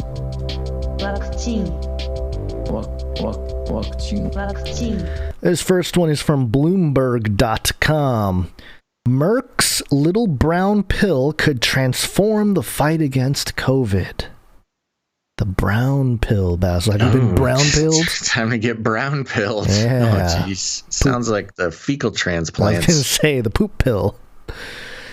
The story of what might become the next major breakthrough in COVID-19 treatment starts at a hotel hallway floor in January 2020, months before you were worried about the virus, weeks before you likely knew it existed. Not us on this show. We knew about it before that. A scientist and a business executive were at the healthcare conference in San Francisco hatching a plan to get a promising drug out of academia and into research trials for regulatory approval. George Painter, president of the Emory Institute for Drug Development, and Wendy Holman, chief executive officer of Ridgeback Biotherapeutics, had met at the Handler Union Square Hotel to discuss a compound Painter had started developing with funding from the National Institute of Health. Always suspicious when the NIH is involved in this kind of thing. Mm-hmm.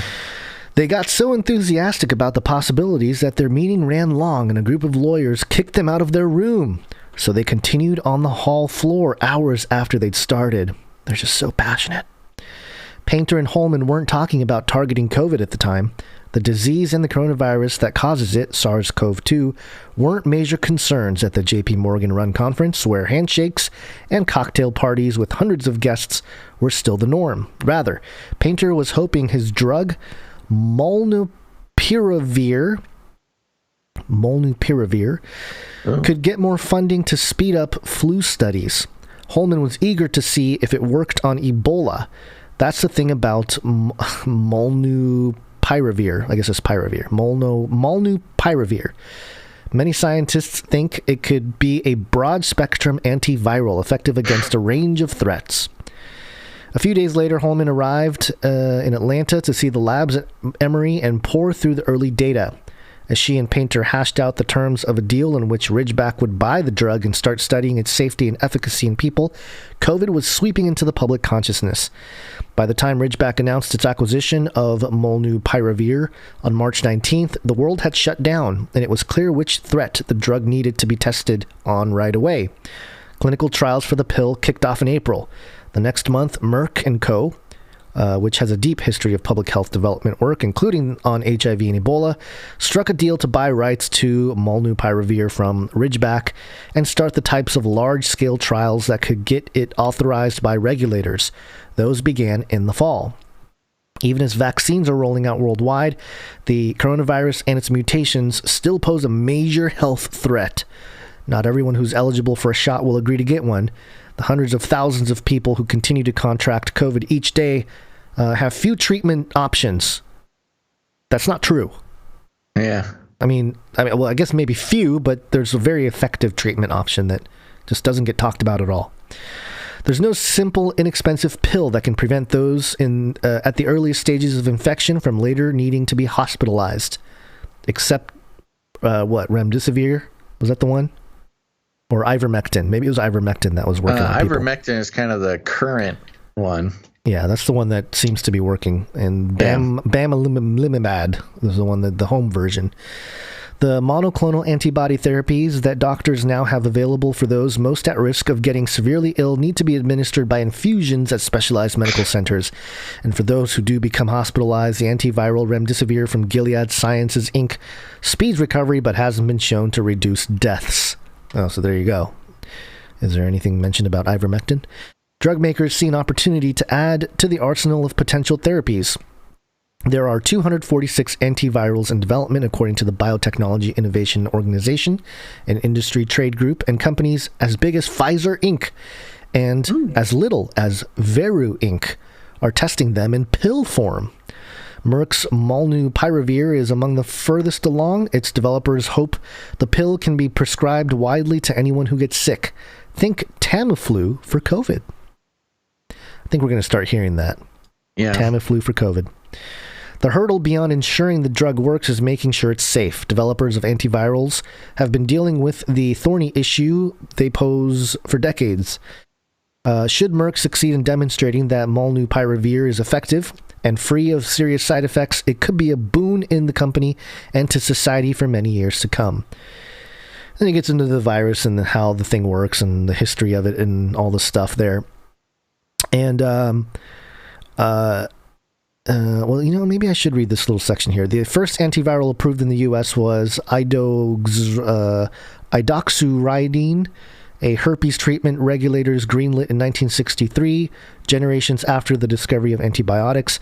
It's among a widely used class of drugs called nucleoside and analogs, synthetic versions of nucleosides, critical building blocks of DNA and its counterpart RNA, the messenger molecule that delivers instructions to a cell's protein-making factories. Nucleoside analogs prevent viruses from replicating or from replicating effectively inside cells. Okay, so it is more just details on how it worked here.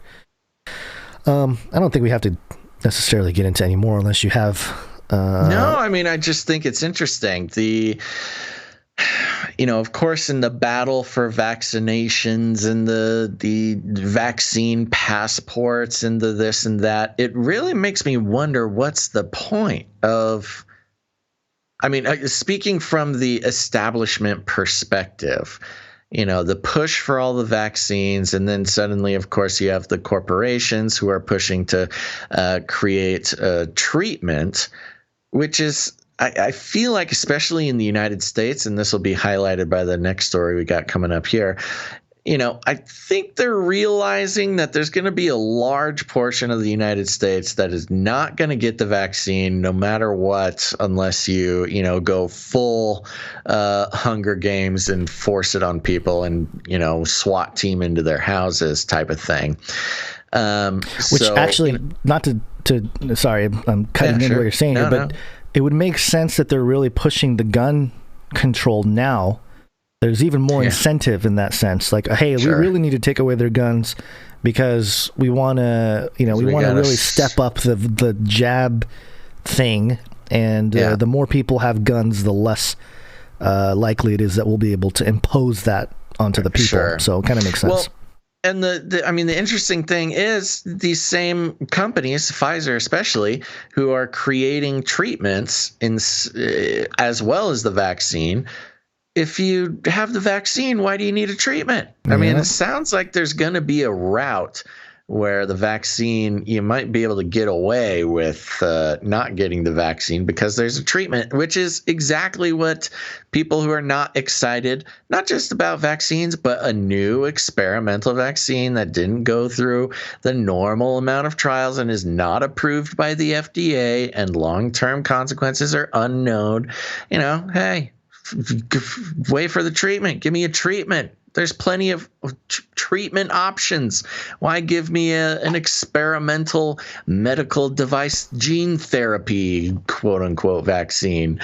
So it's very interesting. I'll be very interested to see how the governments or the establishments treat the existence of a treatment versus the vaccine. Yeah, it says here, talks about Painter. It says Painter dusted off the chemical structure of molnupiravir years ago, prompted by a concern raised by the Defense Threat Reduction Agency, a unit of the U.S. Department of Defense.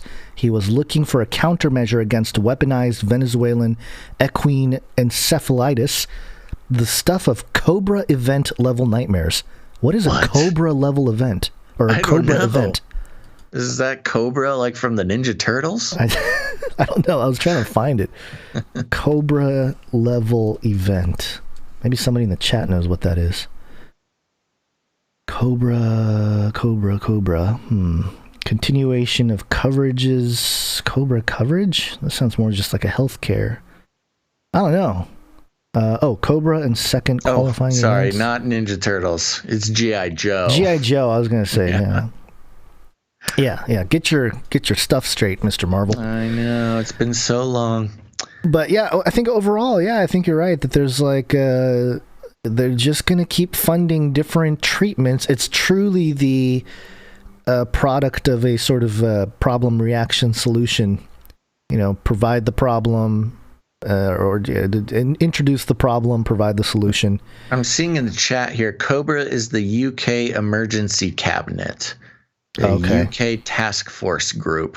Okay, but why did it make it sound like it was so much more alarming? I have no idea. Like, oh, it's the stuff of Cobra level, event level nightmares. Cobra level.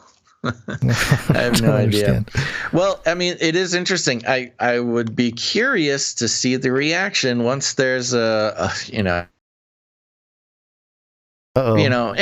treatment that Trump doesn't advertise is going to be a treatment that's accepted, of course. Sure. The past treatments were only snubbed because Trump said they were a good idea.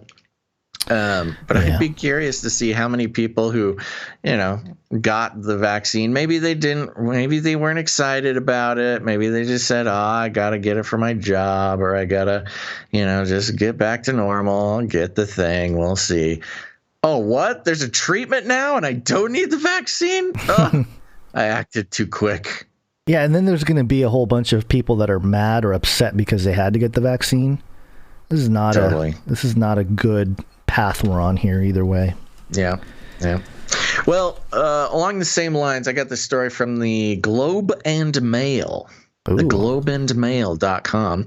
And let's get a little update with Israel. This headline says Tel Aviv goes back to the future. Ooh. What? Okay. Tel Aviv goes back to the future. How COVID-19 passports returned Israelis to a semblance of pandemic life. Of course, Israel has been in the forefront of the passport. What do they call it? The Green Pass. There it goes. A recent Thursday night in Tel Aviv feels like a glimpse into the future and perhaps a reminder of what life was like before the pandemic. A group of 20-something men are sitting at an outdoor table at a bar in Dizengoff Square in central Tel Aviv to celebrate their friends' engagement. In the city on the Mediterranean beach, a nightlife hub where before the pandemic, lines of young people pour out into the streets, drinking from glass beer bottles as they wait for a table outside popular bars and restaurants. Quote, "It gives me goosebumps," reveler Neil Elnir says, yelling above the music. Quote, "It's been like jail, but now we can finally go out." The mind control is strong with this one. Israel's rapid vaccination campaign kicked off in December, and more than 5.1 million of its 9.3 million residents have already received at least one dose. The Green Pass system, launched last month, we're only a month into it, is encouraged. Sorry, your screen turned green, so you're very transparent if you want to re-video yourself. Here you go. Here's a little reboot. People in the chat saying that you disappeared. I've gone ghost. Yeah, you're back. The Green Pass system, launched last month, is encouraging everyone to accept the shot. Green Pass holders who have been fully vaccinated or recovered from the virus can enter gyms, hotels. Interesting how they've included recoveries from COVID in the Green Pass system, which is something that's been overlooked here in the U.S. Yeah. Can enter gyms, hotels, pools, and other indoor facilities. The certificate, which can be downloaded through a phone app, has a barcode that can be scanned at entrances and is valid for 6 months, starting 1 week after the second dose of the vaccine. Now, it's going to go pretty deep into specifically restaurant life here, but there's some key points I want to point out, so bear with us here. For the service industry, the Green Pass is a game changer. Restaurants and bars can resume indoor service with distance between tables, but those without a Green Pass can sit only outdoors. But while the streets of the city are infused with euphoria, get your vaccine, you get infused with euphoria. Bar and restaurant owners say they foresee a long road to full reopening. It's Friday night, and Dror Alterovic, owner of upscale cocktail bar The Imperial, is sitting at an empty booth crunching numbers on his laptop. The bar is closed for the weekend. Quote, "We are short-staffed," he says, explaining he can only open 4 nights a week.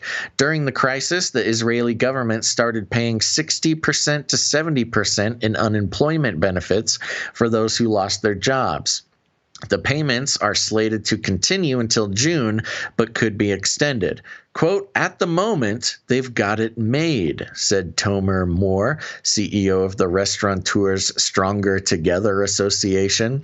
Quote, they are living at their parents', getting money from the government, and studying via Zoom, so it's likely they won the lottery for this year. We call it the Israeli government summer camp. Oh, a little bit, sounds a little bitter there, Tomer.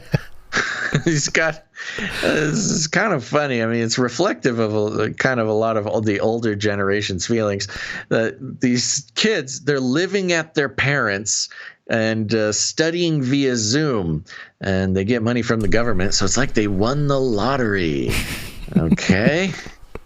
Quote, it's like we are in competition for employment with the government, says Alon Friedman, co-owner of Onza, a popular restaurant in Jaffa's flea market. Mr. Friedman's business partner, Sharon Sapir, is waiting tables herself while she manages the bartenders and trains new staff. Many bar and restaurant owners have resorted to working shifts themselves to keep up with the demand.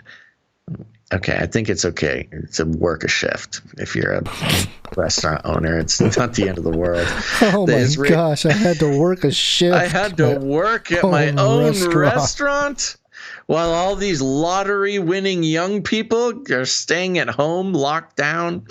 The Israeli Restaurateurs Stronger Together Association estimates that 80,000 of the roughly 200,000 employees who worked in the service industry before the crisis were students.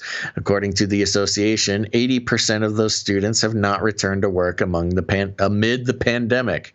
No kidding. They're not allowed to. Anyways, it kind of goes into this thing where it's like blaming lazy students for not working during the pandemic, which is kind of a weird turn for it to take. But while the Tel Aviv municipality had predicted that the pandemic would cause young people to leave the city, the opposite occurred. More young people moved to Tel Aviv, expanding demand for nightlife.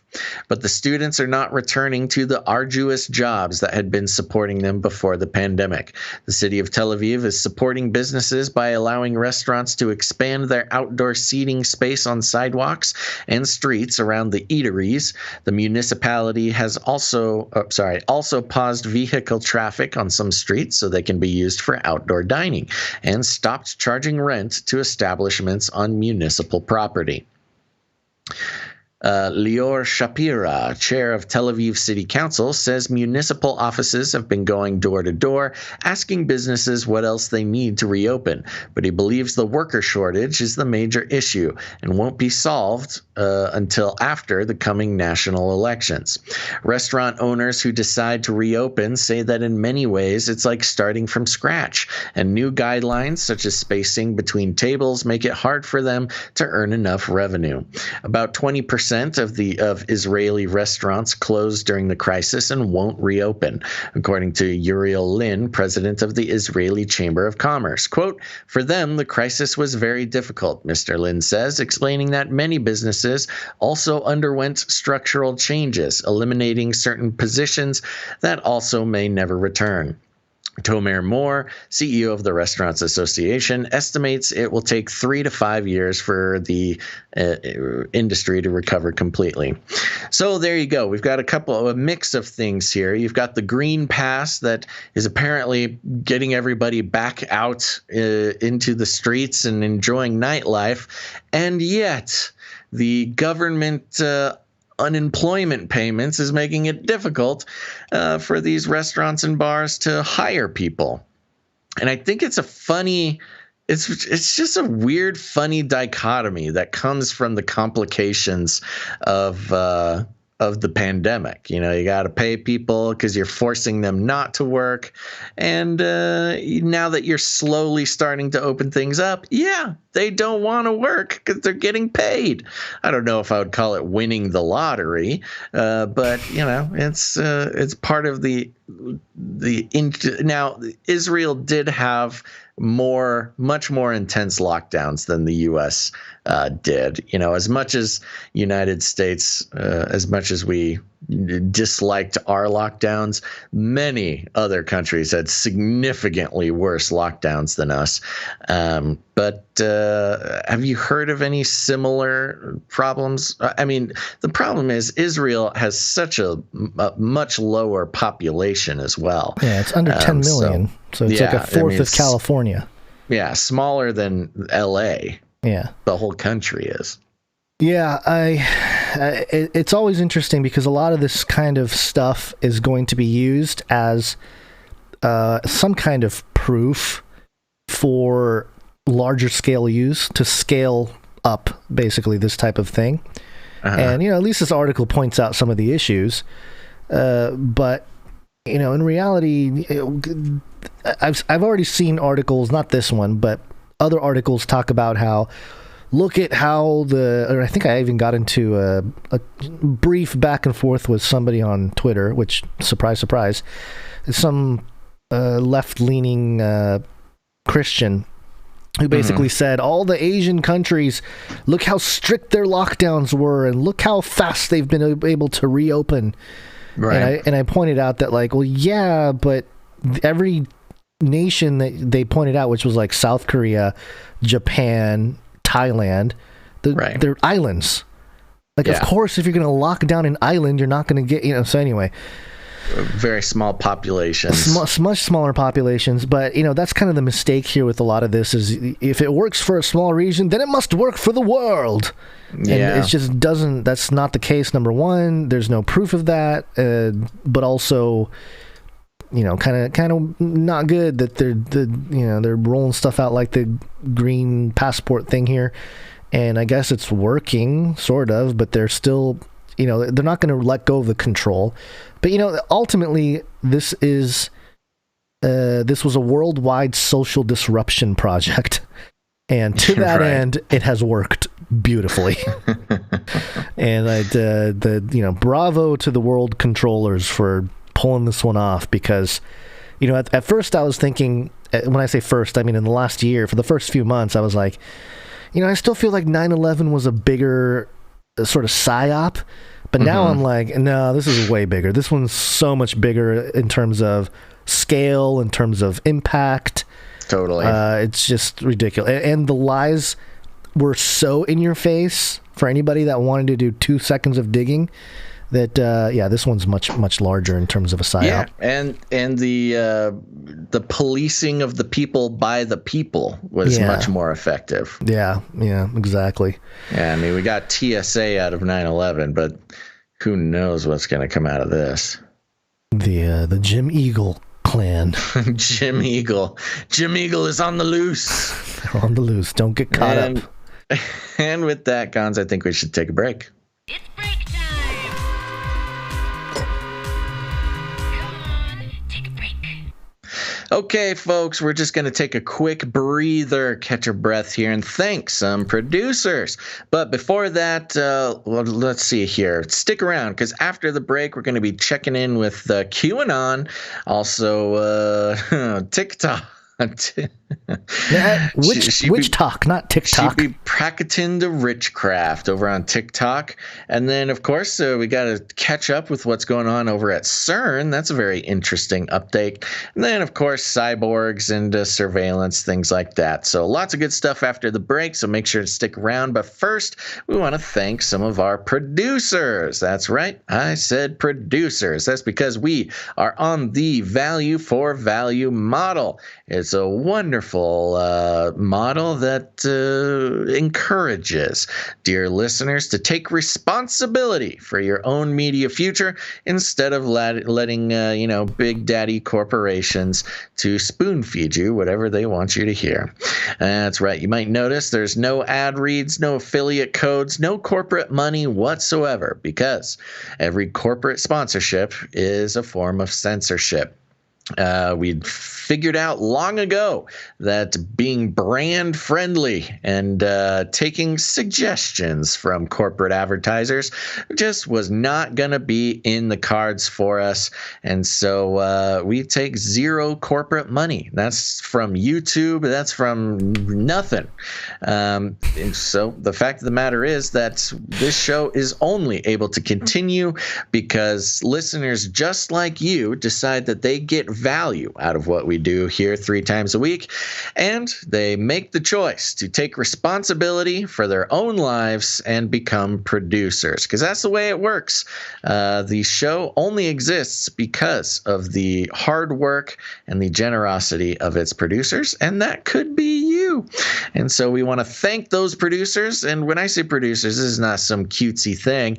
This is the real deal. You can put this on your resume, put it on your LinkedIn, put it on your Twitter bio, whatever it is. Give them our email address and we will vouch for you. And it's a way to not just keep the show going, but for your own life to rebel against the global theology of advertising. You know, we had Sigmund Freud's nephew, Edward Bernays, in the mid-20th century, the godfather of advertising, talk about how advertising really is a form of mind control and that the average man needs some elite advertiser to tell them how to think or how to view the world. And of course, if you're aware of the Hegelian dialectic, that is what advertising is all based on. Create a problem and then sell the solution to that problem through advertising. So if you have a problem with mind control, if you have a problem with elites thinking that they can control your worldview and monetize your attention, anything like that, becoming a producer of the show is an excellent opportunity to give out a rebel yell against that system. And we're going to thank some of those producers right now. The first and easiest way to become a producer of the show is to head on over to patreon.com/CCNT for Canary Cry News Talk. That's patreon.com/CCNT. And Gons, you got the gong ready? Yes. Okay. Well, we've got one new Patreon producer, and that is new producer Matt L. Mattel. Thank you very much, producer Mattel. And there you go. That's our one Patreon producer for this episode. But here's the thing, folks. If you don't like Patreon, that's okay. If you want to have a little bit more of a direct relationship, you can go ahead and head on over to canarycryradio.com/support. canarycryradio.com/support. That's right. canarycryradio.com/support. There's all sorts of fun ways to become a producer over there. You can read about the value for value model, the Canary Cry Roundtable of Knights and Dames. But most importantly, you can come in as a monthly producer. We thank all of our monthly producers for helping lay down a firm foundation for the show. Or if commitment is not your thing, you can go ahead and produce the show in any amount for a one-time dealio. There's also cryptocurrency, all sorts of fun stuff. But Gons, who do we have coming in on the PayPal? The people coming in on today's dealio is might help us with their treasure, their time, talent, and maybe toilet paper. I'm seeing the story here from the New York Post. Suez Canal ship crisis may unleash worldwide toilet paper shortage. Oh, great. Again. Again. Just one. That's how they control ship. you, folks. Yeah. All right. So to thank our PayPal producers here, the first one, Malik, producer Malik, thank you so much. He's back. Thank you, producer Malik. And the next one is an anonymous supporter here. Anonymous, okay. Thank you, anonymous. Anonymous, and we got a note. I work for Honeywell. And we've been partially down this week. We got hacked globally, or at least a cyber attack. I'm not sure why there's no articles relating to this. Interesting. Huh. So there you go. The hacks continue. They continue, but hey, we're trying to get rid of your guns. So it's not talking about cyber Well, anyway. No, hacks, major cyber attacks are so passé. Yeah. Yeah, we're trying to do the gun thing right now. Okay. So thank you for that, Anon. Next up, we have producer Saul A. Thank you very much, producer Saul. Pocket full of sevens. Thank you. Next, producer Brian D. Thank you very much, producer Brian D. Next, one of our, I guess our only Illuminati handler for the day, Gail M. Oh, thank you very much, Illuminati handler Gail M. coming in with the 33 producership. Next up, we have producer Shield Labs. Thank you very much, producer Shield Labs. And they have a note here. Is there a place to order a physical copy of the Age of Deceit videos? P.S. to fellow producer Ciara. Make the Missouri 9/11 meetup in Kansas City. Ooh, demands. Demands from Shield Lab. There you go. Yeah, I don't know what city that is in. But there you go. Producer Ciara, we have a request for Kansas City, Missouri. And in terms of the physical copies of Age of Deceit, there used to be them on Amazon, at least the first 2 Age of Deceit films. Yeah, did you ever have a physical stockpile of those? I did at one point. It's been a while since I printed any, but I've been doing the USB thing. So if you go to facelikethesun.net/USB, you can get a USB drive with all the film on it, and I think there's more stuff on there. But yeah, I haven't done the physical DVDs. It's just I'm looking into the future. That's so 2000 late. 2000 late, yeah. All right, so thank you, producer Shield Labs. Next up, we have producer Michelle E. Thank you very much, producer Michelle E. Yeah, turned into a song. And she says, thanks for making us laugh out loud 3 days a week. Always a refreshing news outlet, and we appreciate you guys. Blessings, Brian and Michelle. All right, producer Brian. Thank you very much, Michelle. Brian and Michelle. Appreciate that. Thank you. And that does it for the PayPal producers for today's show. Again, we thank you for your treasure. You can also support the show with your time and talent. And especially in terms of time, we've been working on the timestamps. Thank you, Jade Bouncerson. And there was one more person. Sorry, I got to pull up the notes here to remember who that other individual was. Oh boy. Stall. Filibuster. Well, Christine, producer Christine. Thank you, producer Christine, for helping out. Thank you very much, producer Christine. And we're still trying to work out some rhythm there, so we'll keep that going. Great. And yeah, we're going to work on putting the timestamps in the MP3 file. It's a whole new ball game for podcasting. Chapters, baby. Podcasting 2.0 and having chapters. That'll be great for the show, especially a show like ours. I mean, really, it's made for a show like ours where we go through so many different stories and whatnot. So look forward to that. And we want to encourage you guys to produce the show with your talent. And that means jingles. That means artwork. And today we have a couple jingles to share with you. One of them we played already, Basil. The other one I haven't even played yet. So this is we're gonna get some fresh reactions on this other one here. But the first jingle, well, I gotta move it in here. Oh, it was done by producer Haley and her husband. And let me. There was a note here. I don't know how much of the note that I can read. Where did it go? Okay, here it is. Big fans of the show. I know you already have a Biden jingle, Hairy Legs, and it is hysterical. If you ever want to mix it up, we have attached another possible Biden jingle. My husband made this for you. He doesn't listen to the show yet. Right? Wow, he made a jingle and doesn't listen to the show. This will be interesting. But he knows how much I love you guys. It was a joint effort with him doing the sampling and mixing. I just gave ideas. He's the real hero here. We got the idea from watching compilations of 80s commercials. That's a really good way for couples to spend time together. Just go back and watch. I've done it with my wife. I'm telling you, it's a good nostalgic thing to do. Yeah. There are tons on YouTube. It's fun to step back to a supposedly simpler time when corporations seemed trustworthy. They were not, but they seemed more trustworthy. They were better concealed. Even cookies and ice cream were healthy as long as the packaging said low fat. And the only clear and present danger was the Soviets. It all makes for some interesting analysis. Yeah, it all makes for some interesting analysis of our society. The first part of the jingle is from an 80s Juicy Fruit commercial. The rest is President Biden just being himself. Please enjoy, and thanks for all you do. Keep rattling cages. Thank you, producer Haley and her husband. Here it is. Take a sniff. Take a sniff. I can smell ice cream. Okay, I'm Joe Biden. I'm big on ice cream. What the heck? He's such a weird dude. Take a sniff. I like the kids rub my hairy legs and then I sniff ice cream. Yeah, that's what a weird guy.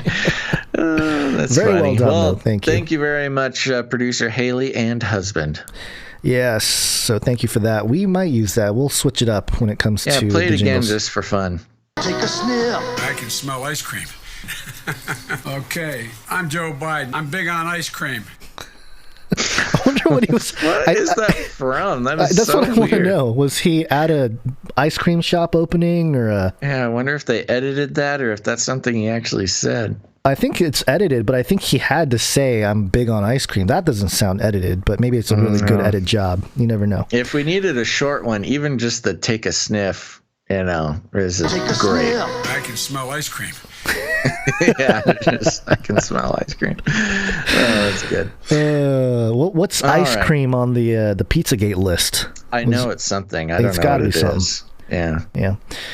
Okay, next up we have one from producer Sergey. And this is the jingle for Basil's Swollenness. And again, we have not heard this one yet. We're hearing this for the first time. Okay, let's hear I it. hope it's family friendly. Here we go. I want to check my shape on. Let's do push-ups together here, man. Let's run. Let's do whatever you want to do. Oh, it's the Joe Biden challenging somebody. I didn't hear this. When did this happen? There's a piece of art related to this, too. Do you know when this happened? Was this at the press conference or something? No, I don't think it was the press conference. It was recent, but yeah, I think he had a confrontation. It must have been during the campaign or maybe sometime last year. But I do remember it. He was up there, and some reporter said something, and he was doing the whole hey, come on, let's well, you heard it right here. Think you're better than me? Let's do push-ups together here, man. Let's run. Let's do whatever you want to do. He does sound more alert, so maybe it was a while ago. I don't know. Got that defensive thing. What is he trying to prove? Come on, man. This is arm wrestle. What do you want to do? Let's do it. Let's do it now. Can you hear this cat screaming in the background?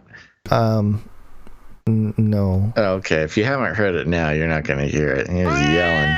There's a cat angry around here. Well, thank you very much, producer Sergey. I would say not quite officially a jingle, but definitely a great clip. Great ISO.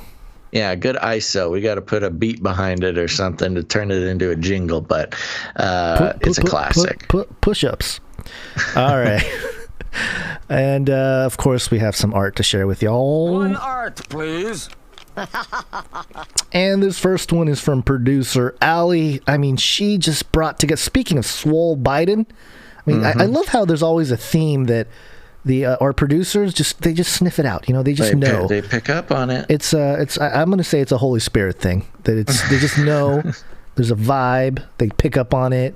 Producer Allie coming in with GQ Joe. It's Allie's take on GQ creepy Uncle Joe with a nose mask for safety.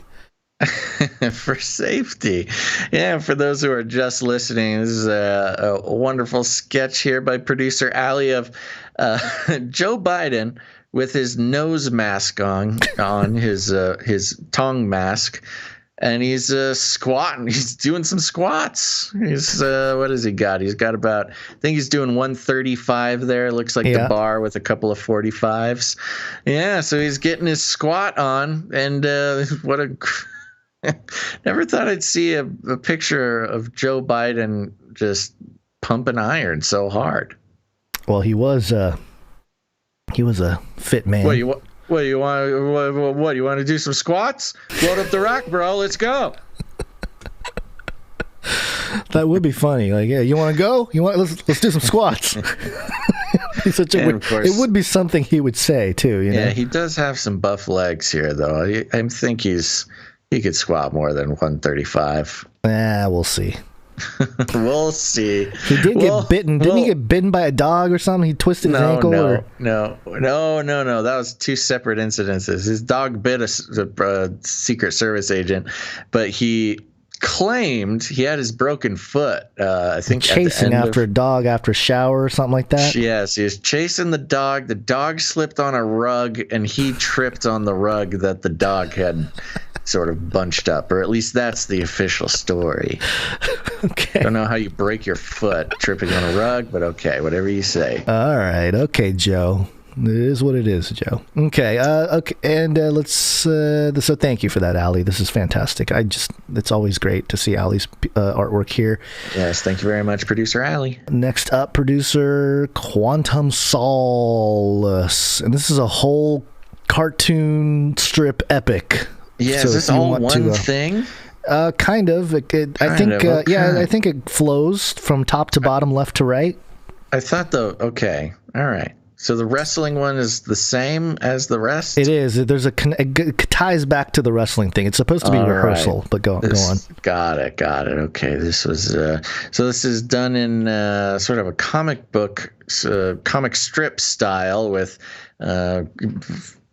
screen grabs of us doing the show for most of it, but up at the top there's Gons, who looks to be a professional wrestler, and I think you're wrestling John Cena. You've got John Cena in some sort of pin, and you're saying, all right, Basil, finishing move time, let's go. And then it's a wide shot of the entire arena, and way up on the ceiling is me jumping from the ceiling, giving a nice scream there, and you're saying, oh no, Basil, too high. I don't know. I think I'm ready to dropping some bombs in the ring there. And then it switches down to some screen grabs from the show. And of course, Gons, you're there looking normal. We're reading a story called Injecting Men with the Female Hormone Progesterone Could Reduce the Severity of Their COVID-19 Study Claims. But there's something weird going on with me down there on the left. I've got a very aggressive looking robot arm coming up next to my microphone there. My googly eyes have turned blood red, and I say, and that, dear listener, is how I became part cyborg, and I can turn the TV on by blinking twice and have an inbuilt laser pointer for my kitties. And you say, yeah, 322 bone fractures. Oh, 322 bone fractures will do that to you. Oh, I see. So I broke 322 bones when you came down. The finishing move on John Cena, and that's how you became a cyborg. Continue. I broke more bones than exist in the human body. Something's up here.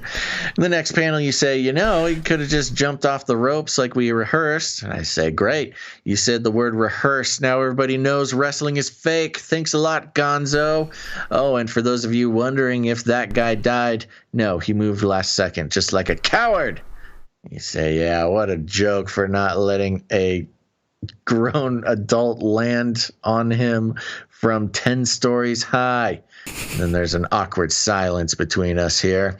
Anyway, there are other ways you can support the show. One of those ways is with your time, talent, and treasure.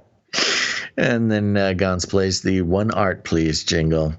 I look so defeated, or it's funny how he uses our facial expressions to, at least mine, not so much yours. Yours is enhanced. Yeah. Yeah, very good. Thank you very much, producer Quantum of Solace. I think it's James Quantum Bond Solace. fan. Yeah. All right. Quantum of Solace was a James Bond movie, right? Right. I think so. Okay. I think so. Yeah. I think you're right. Okay. Next up, producer Mr. Magoo. Oh, crowd favorite here. Thank you very much, Mr. Magoo.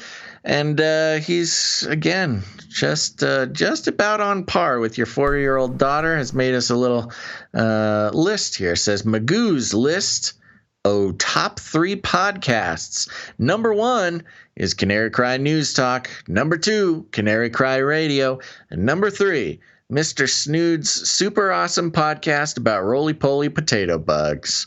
And there you go, folks. Check them out on iTunes and wherever you get your podcasts. So that's cute roly-poly. He's a drawing of a little roly-poly with the little speech bubble that you can't. Oh, he says hi in the speech bubble. Hi. Yeah. All right. Well, I've yet to listen to the world's premier roly-poly potato bug podcast, but Mr. Magoo says we got to check it out. So okay.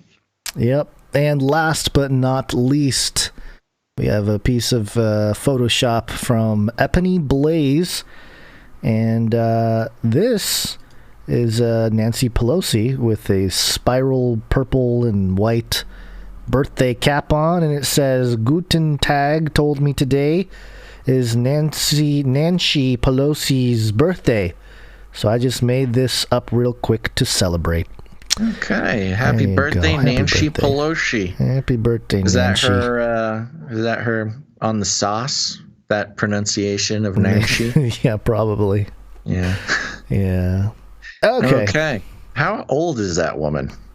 I don't know, but I don't think this picture is recent. I'll tell you that. I was gonna say this looks like 2004 years ago. Yeah. Okay. Well, thank you to all of our artists. We appreciate that very much, and of course, thanks to our producers. But before we end the break here, Gons, it's Friday, so you know what that means. It's a time for a review. That's right. I want to read a couple of reviews here. It's always fun to hear what people got to say about the show. And, of course, if you have not left a rating and a review yet on Apple Podcasts, please do, because it goes a long way to teaching the algorithms that they need to share the show with people who have never heard it before. So we'd like to thank these 3 people, just 3 reviews today. Ooh, I like it. For leaving the reviews and doing their part to rattle some cages. This first one is from Subtle Kane, 5 stars, and it says here, rattling cages and breaking chains. Loyal listener for over a year now. Intelligence, solid research, and unabashed Christ followers. Thanks for keeping me sane through 2020. Quote, this is the way. Ooh, I don't have my This is the Way jingle ready, but I have it here now. This is the way.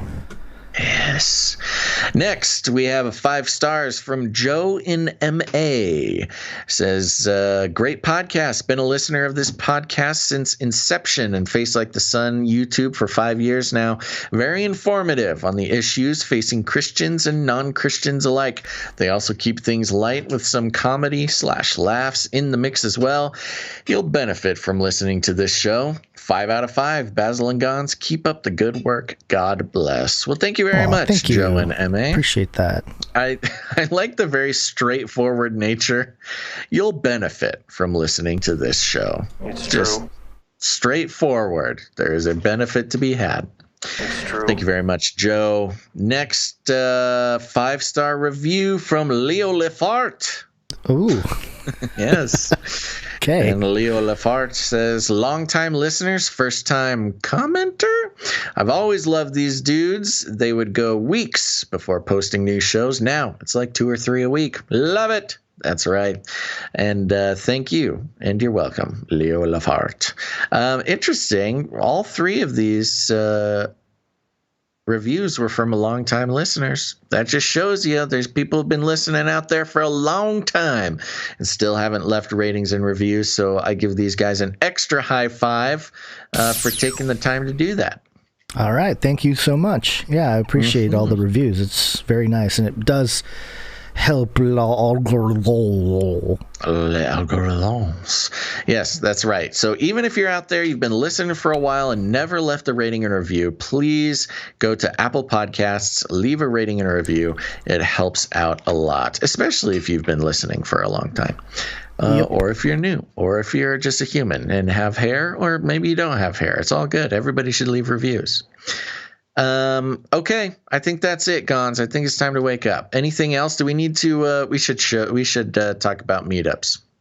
Oh, yeah, we should. You got that ready? I don't, but I'll grab it real quick. Okay. Yeah. Just in case anybody out there, we've producer Ciara is going on a national tour of Canary Crime meetups, and that's something anybody out there can do. If you want to meet other Canarians in your area, I guarantee that there are Canarians around you, and you guys should meet up, especially now that lockdowns are releasing, mask mandates are being lifted, all these things. It's a great time to meet other Canarians.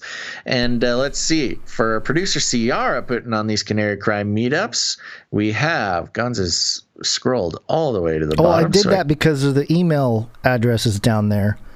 Oh, very small, kind of hard to see, but it's there. Yeah, so email Ciara, Ciara, Lauren, Lauren, 93 at gmail.com. If you want to make it to any of these, I'll say that again later.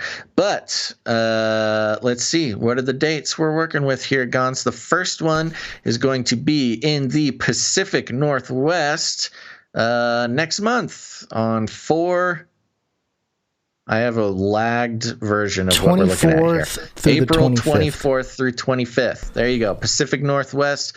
I don't know exactly where it is, but I think it's strategic that we're not putting out the exact locations on the show.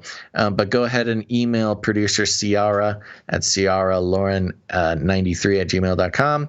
Pacific Northwest is April 24th through 25th. Florida, May 22nd, Southern California, June 26th, and Missouri on 9/11. So there you go. That's yes, show up to those. You know, it's fun. Yeah, I don't know if she's got something like this planned for every meetup, but you know, the Dallas meetup, they went to the grassy knoll.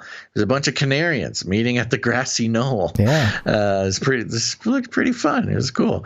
So there you go. Missouri. What's in Missouri? I don't know where. See, the problem is I don't know where they're meeting in Missouri. But go meet up. And you know what? If you can't make it to any of these, put on your own meetup.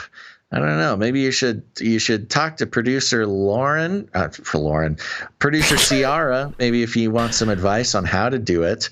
Oh yeah, you've got the screenshot there from not a screenshot, a photo from from the Dallas meetup. There, you've got a bunch of googly eyes, all these jokesters, these pranksters making the all-seeing eye triangle with the googly eyes. Oh, you guys are going to get us in trouble. But yeah, if you're out there, put on a meetup. You can head over to canarycry.community. There's a meetup thread there. Good way to find some people to meet up with. And there you go. Again, email ciaralauren93 at gmail.com. All right, I want to say, based on our last conversation here, Boston is New England's largest city. Okay. Yeah. Just gonna put that out there. Sure. Okay. You got all mad at me when you said New England. I said Boston. And I said, you don't know where New England was. And I said, name the states in New England. And you said Boston. Oh, you asked what states? Yeah, of course. I thought you just said, where's New England? No, well, that's the thing. New England is a collection of states. Yeah, okay. Anyways, let's move on. I have a cat attacking me here. Yes, it's wake-up time. Hey, yo, wake up. Cat? That was go away and cat. He's looking very confused. Yep. Okay, let's see here. Let's wake on up. Let's check in with the... what? Yeah, the QAnon. Cue the miserable, cue the desperate. What must I do to convince you people? You're right, Q. And this is sentinelsource.com, the home of the Keene Sentinel. Yeah, and Keene is that place where the Bitcoin church was located before they got busted. Right. And it's the headline... a group of 50,000 libertarians over there in Keene. Mm-hmm. And the headline is QAnon now pushes alarming conspiracy myths targeting China and Jews. Apparently this was originally published Targeting. Targeting. Okay. It was originally published in the Los Angeles Times, I believe. Real quick here. It's not that long of an article here, but it says experts on extremism. Hold on, I'm going to make the letters bigger here. I'm turning into Joe Biden here. Old man, take a look at my life. Experts on extremism are warning about a troubling shift to the right-wing QAnon movement toward a new vein of conspiracy that blends anti-Chinese and anti-Jewish tropes with fears of vaccines in a global plot to take over the world. Sounds like somebody who just learned about conspiracy theories. I was going to say, they just haven't done their research until... they're guilty of the same thing QAnoners were guilty of, where they're like, there's a cabal of pedophiles controlling society. It's like, well, yes, we've known about that. But anyway, broadly collected under the idea of a new world order. It's a QAnon rebranding, said researcher Joel Finkelstein. Or is it Finkelstein? Director of Rutgers University's Network Contagion Research Institute, allowing conspiracy theorists to pivot after a year of political upheaval, scrutiny, and disappointing predictions. It makes a shift from the wild lies the movement spread before the election and in subsequent efforts to keep former President Donald Trump in office, even after he lost to Joe Biden. Finkelstein and others said the switch and the emphasis on suspicion towards Asians and Jews could lead to more violence. What is the switch? I'm wondering what the switch is, because of course we know, I mean, the QAnon, and it's not just QAnon people, it's just narrative skeptic people, but sure, we'll include QAnon people in this. Of course, saying that the coronavirus originated in Wuhan is the anti-Asian conspiracy theory. We'll get into that. I think before mentioning anything about the Rothschilds makes you an anti-Semite. But what's the switch? Because those have always been I'm trying to explain it to you, bro. I know, but I'm also doing a podcast and setting a stage for you to explain it to the audience. Okay, so before it was Hillary Clinton and Democrats are pedophiles that traffic children and drink their blood underneath a pizza shop. That was the old narrative from the mainstream. Yeah, the now false Pizzagate explanation. Right, and now they're switching that to Asians and Jews are bad. Okay, quote, "That is what I worry about," says Cynthia Miller Idris, a professor at American University in Washington, D.C., who runs the Polarization and Extremism Research and Innovation Lab. Okay. Quote, "Individuals who are either unstable or have been really radicalized during a long pandemic."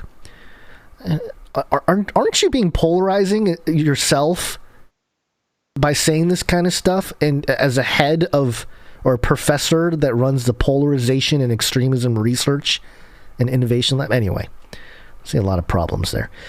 At the start of the virus shutdowns, said Finkelstein, much of the racially charged conspiracy dialogue centered around the virus originating in China and included disgust towards Asians, with leaders, including Trump, insisting on labeling it as the Kung flu or Chinese flu. Again, Chinese flu. There's nothing racist about calling it Chinese flu.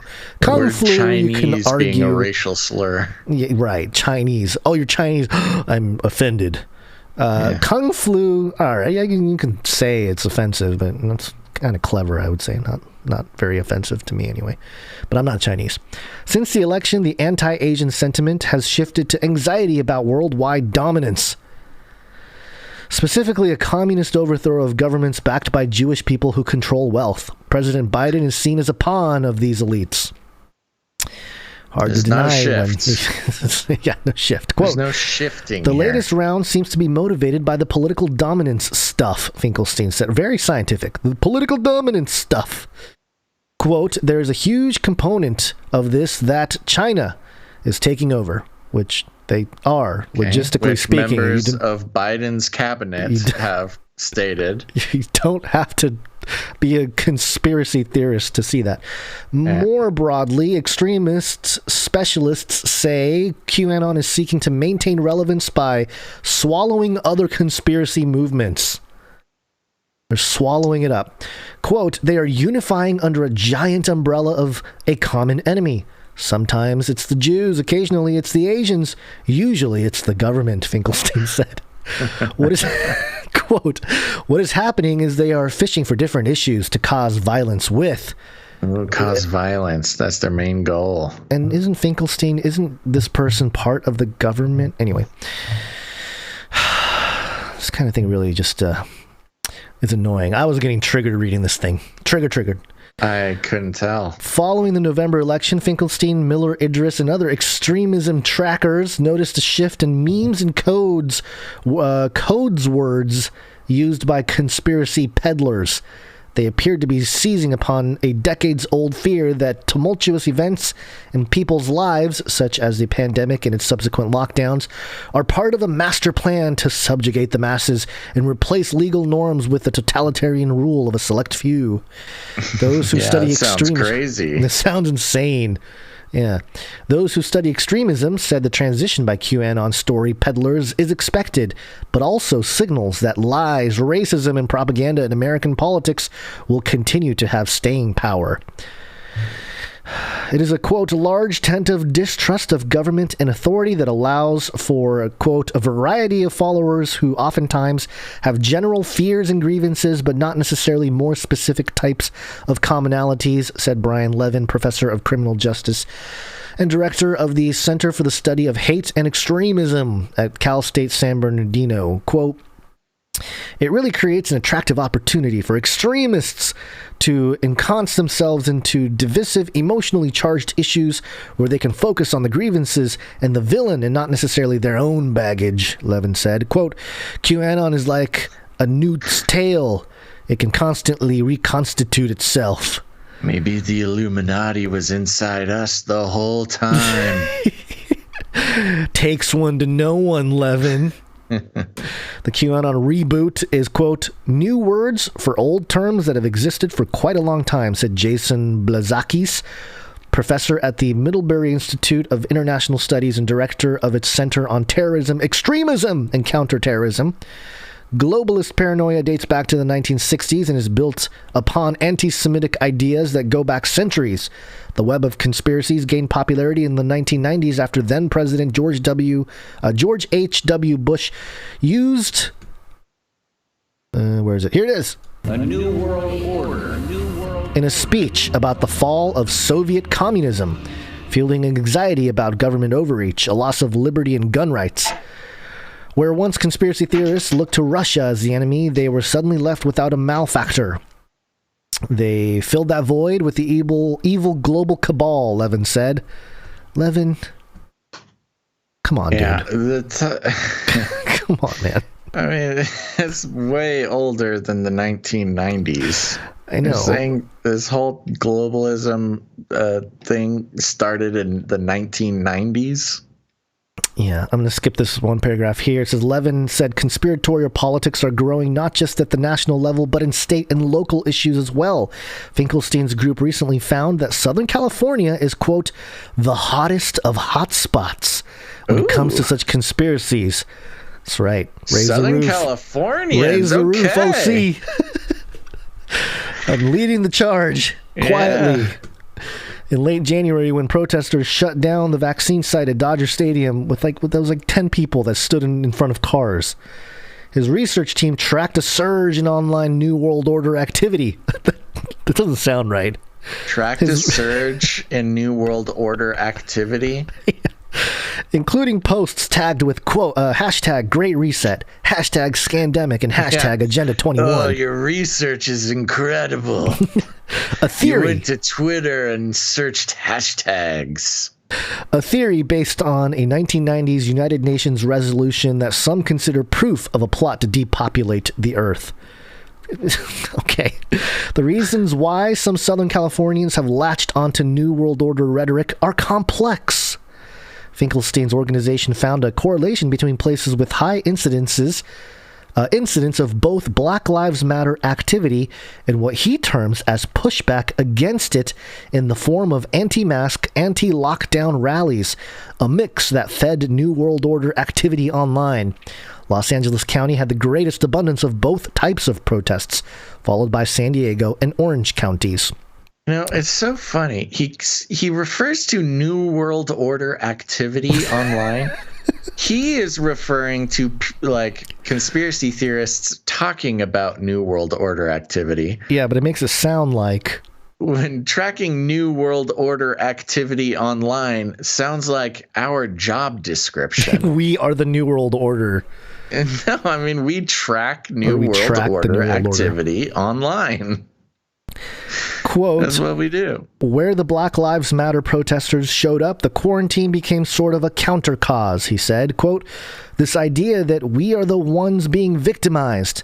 Aside from the Capitol insurrection in January, QAnon believers have been implicated in more than a dozen acts of violence across the United States, and hate crimes against Asian Americans have surged. As virus restrictions ease, the pent-up vitriol of online politics will likely spill elsewhere. Quote, it's not just a prospect, said Miller Idris. It's a reality. I love, he says, more than a dozen acts of violence across the United States being attributed to QAnon believers. What's the number of violent acts connected with Black Lives Matter protesters? Is it, no? Maybe more than a dozen, maybe? No, okay. Don't talk about that. Build back brother, bro. And then they mentioned the Asian American violence. Yeah, there was Have you nothing looked at in the here. Actual numbers on that? Yeah, no, it's all a big lie. It's the the whole numbers on that are 50% insane. raise. It's just complete nonsense. Yeah, the numbers I saw, I think this was over 2020 or it was 2020. There's 3,400 accounts of anti-Asian violence. 400 of the 3,500 was physical violence. So 400 something was actual physical violence. So that means 3,100 was non-physical violence, which is not cool. You know, it's calling names. It was like 400 or so was physical violence, but 400, and that's also not cool, not great. That should be zero, of course. But I believe it was 24% of that 400 was committed by white people. Mm-hmm. And I don't even need to go into the other numbers. 76% of that violence was not perpetrated by white people. Mm-hmm. So I was just saying that's the thing. And we're not defending QAnon here. Clearly, we've shared our thoughts about that here, but it's interesting how a lot of these mainstream outlets, they are connecting the QAnon thing to the reason why the Asian violence has risen. And the only evidence they have is Trump saying Kung flu or Chinese flu. They never say anything else. No Q posts, nothing. It's all just Trump said it. So that's why QAnon people, dangerous Asians, watch out for the Q. Yeah. They're coming to get you. But also, I think this is all part of the big PSYOP setup. What does it say here? Hate crimes against Asian Americans have surged.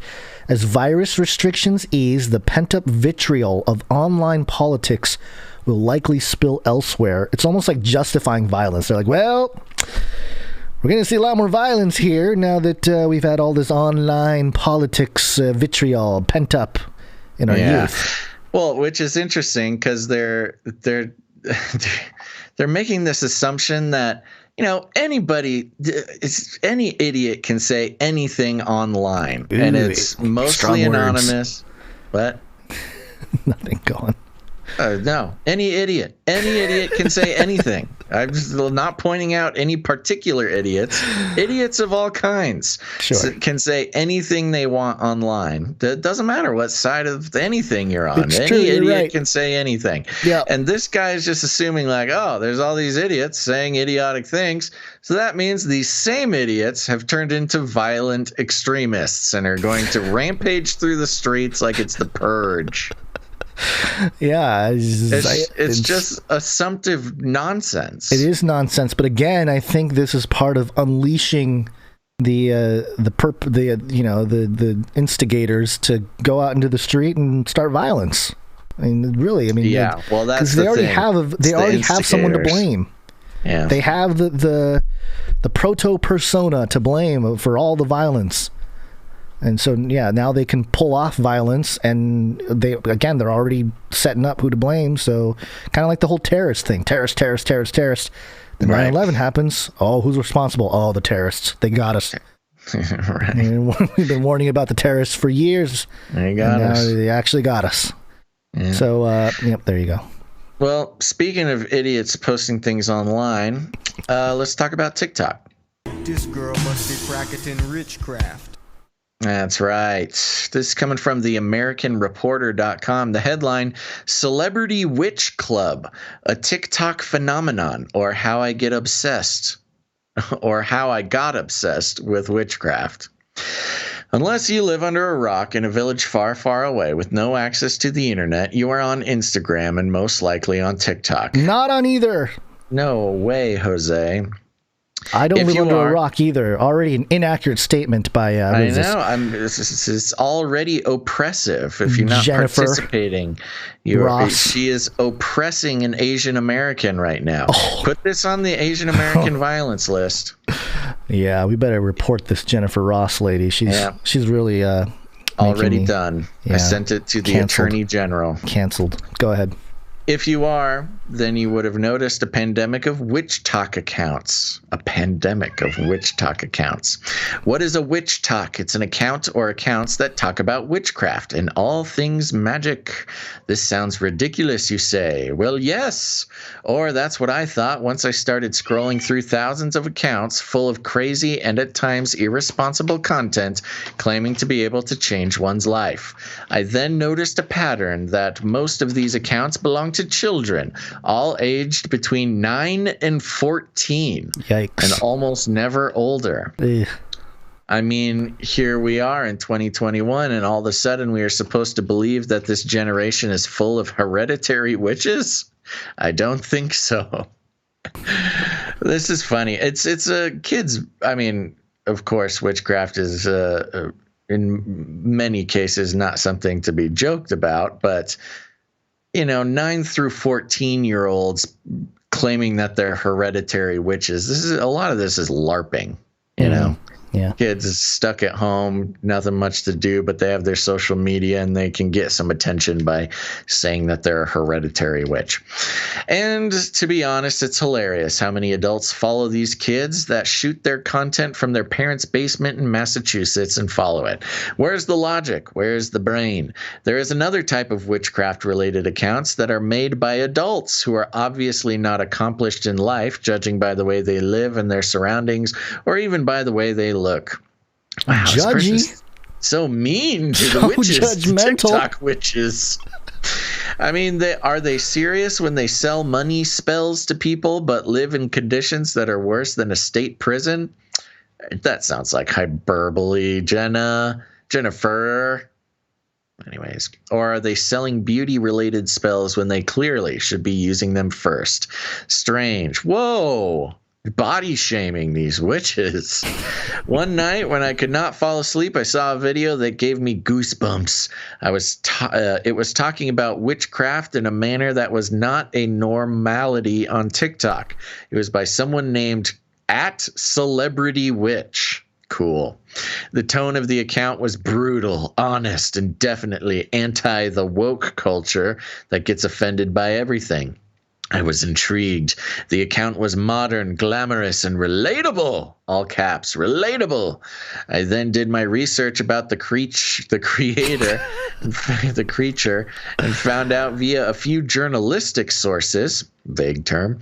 It was actually a very well-known figure in the entertainment and celeb world from LA behind the account. I was so intrigued by the power and energy that was coming from the content. At Celebrity Witch has a Celebrity Witch Club, and of course I had to join. It became my favorite read. I would go to bed reading it, and I would start my day by reading it. The Celebrity Witch Club is full of witchcraft-related theory, rituals, and teaches people the real old-fashioned witchcraft that hundreds of the club members swear by, and there are numerous reviews that prove the real ones. Oh, prove that, quote, parenthetical, real ones. I checked one by one. Okay, sure you did. I am so obsessed and amazed by the club, I had to share it with you on this platform. I mean, if I want to learn magic, I will learn it from someone who has actually achieved something that only 1% of the world population manages to accumulate. The real wealth, the real A-list celebrity relationships, and a phenomenal career success. Parenthetical. As a journalist, I did a research. I don't think this person is a journalist. As a journalist, I did a research. And I can tell you the girl behind the Celebrity Witch Club is someone we all know, but her lawyers drafted a draconian contract that they shared with the media, and it says we are not allowed to reveal the identity behind Celebrity Witch. So does Celebrity Witch not tell you? Do they not show themselves? Is that the case? Apparently not. I don't know. I don't have TikTok, so I couldn't tell you. Celebrity Witch. I didn't do my research. You got to do a research on this, Gonzo. Yeah. Hold on. I'm going to go do a research. Are you going to pump it in the Goog? No, I'm going to pump it in the Insta, the IG. Oh. Hold on. You could probably Goog and just ask who it is. Somebody's probably. Sounds so scammy.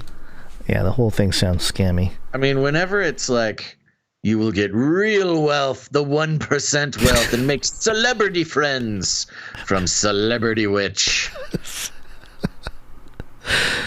Yeah, not finding there anything. Are so many. Yeah, this is a big thing. So many people are trying to. Here we go. Celebrity Witch official. Okay, so at Celebrity Witch is the one that was quoted in this article. At Celebrity_Witch. I went to that exact thing. There are 3 followers. Yeah, I was gonna say I found a Celebrity Witch Facebook page with 33 likes. Yeah, I think we've been fooled, Gons. We or this woman? Well, this woman, but also us for paying attention to this woman. Jennifer. She got clicks. Jennifer Ross. I need to find Jennifer Ross's Instagram.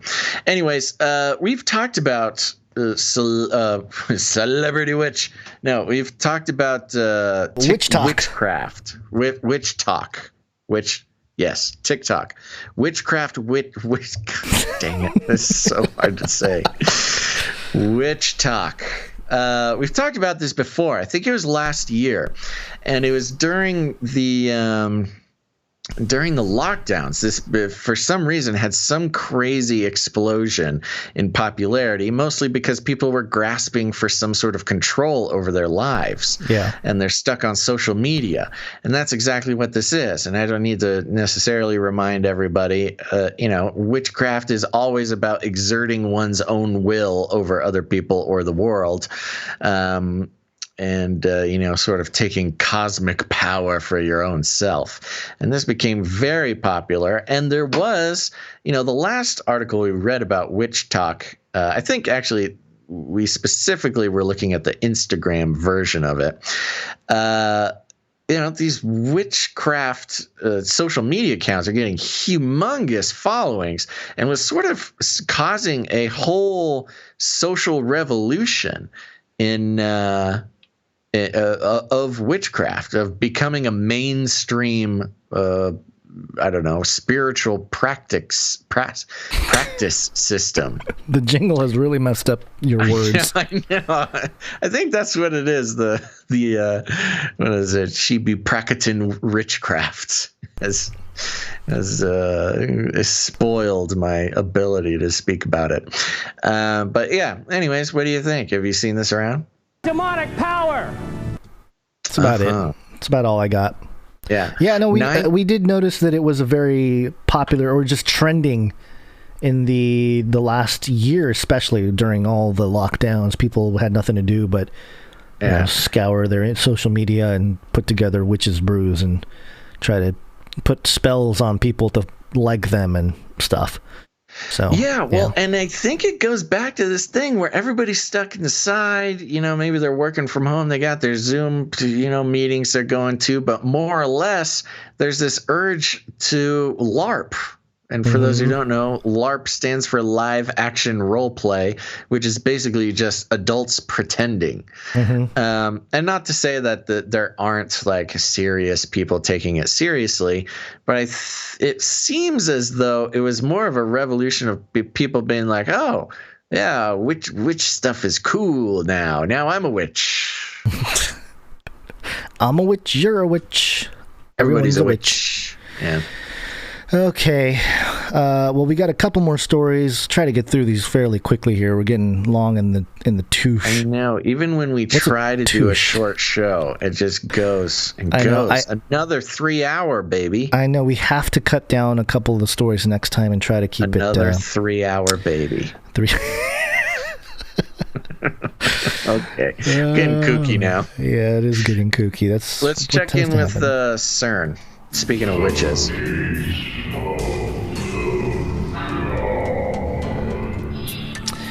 This is CBS.NL. A digital twin of society illuminates its complexity. The statistical studies by Statistics Netherlands, CBS, mirror Dutch society. But what causes the emerging trends identified in these studies, such as the patterns of the economic cycle of social mobility? To help answer this question, Professor Frank P. Pijpers of Statistics Netherlands will simulate a digital twin for every resident of the Netherlands. Oh boy. This computer simulation with 17.5 million people is to mimic the complex system of Dutch society and help to understand it better. A collaboration agreement signed between Statistics Netherlands and CERN, the largest particle physics laboratory in the world, foresees the usage of biodynamo technology co-developed at CERN to construct a digital twin of the Netherlands. Biodynamo is a software platform that can be used to virtually simulate the behavior of different particles in a system where they all influence each other. See, they're reducing us to just particles in a system, Basil. No, that's us. To understand the concept of a digital twin better, let us take an example of a flock of starlings, known for forming impressive flight patterns against the evening sky. These patterns arise while an individual starling in that swarm knows nothing about it. It makes its own choice and only pays attention to the neighboring peers. People also make their own choices. They take more things into account than starlings do, yet the social trends that emerge as a consequence are not self-evident. For example, different groups of people may live side by side in the same city, but rarely or never meet or speak to each other without making that conscious choice. As a result, their opinions and habits may also diverge further and further from each other. By applying modern simulation techniques, such as agent-based modeling, to the data from their system of social statistical files, SSB, Statistics Netherlands can visualize the collective behavior of groups in Dutch society. One example would be the segregation of the population into groups with diverging lifestyles based on the behavior of the approximately 17.5 million individual inhabitants. The aim is to investigate, among other things, which mechanisms are responsible for maintaining or increasing inequality between population groups and across generations in areas such as education, economic, and social opportunities. The insight provided by the computer simulations of the digital twin of the Netherlands are important for planning bureaus and ministries. Based on these insights, they can, for example, develop more effective policies to combat inequality in line with the United Nations Sustainable Goals or Sustainability Goals. It's the UN 2030 agenda. For Statistics Netherlands, it is invaluable to offer a good model that has been tested for validity and applicability. With its help, planning agencies can better assess how policy choices affect the population and how people adjust their behavior based on the policy. This also makes unintended consequences of policy more visible. So there you go. This is very much a story about, well, for one, it's a hive mind. And the other part of this is, being watched. Where's my being watched jingle? Did I get rid of it? I thought I had it. No, where did it go? I cannot find it. Oh, no. It's not where it normally is. Well, anyway, have you ever had the feeling that you're being watched? Because this is really going to take all that data in to come up with a digital twin of the Netherlands society. Yeah, well, it's interesting. This is the culmination of the big data and surveillance gathering. Mm-hmm. And this is sort of something that's been, it floats in the background to the privacy concerns and the online data gathering and stuff like that. Of course, there are immediate concerns of what that could be done to, or what could be done with that info regarding your own well-being and lifestyle. But, this is a big picture thing. We actually did a Canary Cry radio episode on this years ago. Yep. The global simulation.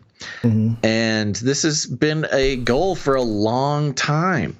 And this is one of the most comprehensive practices of this, I think. And this goes back to the AI governance as well. Mm-hmm. And having, this is everything. This is like the ultimate beast culmination of every little piece of the beast system that we examine. This is exactly it. And we talked about it. Oh my gosh, this episode must have been. Oh, do you? August 31st,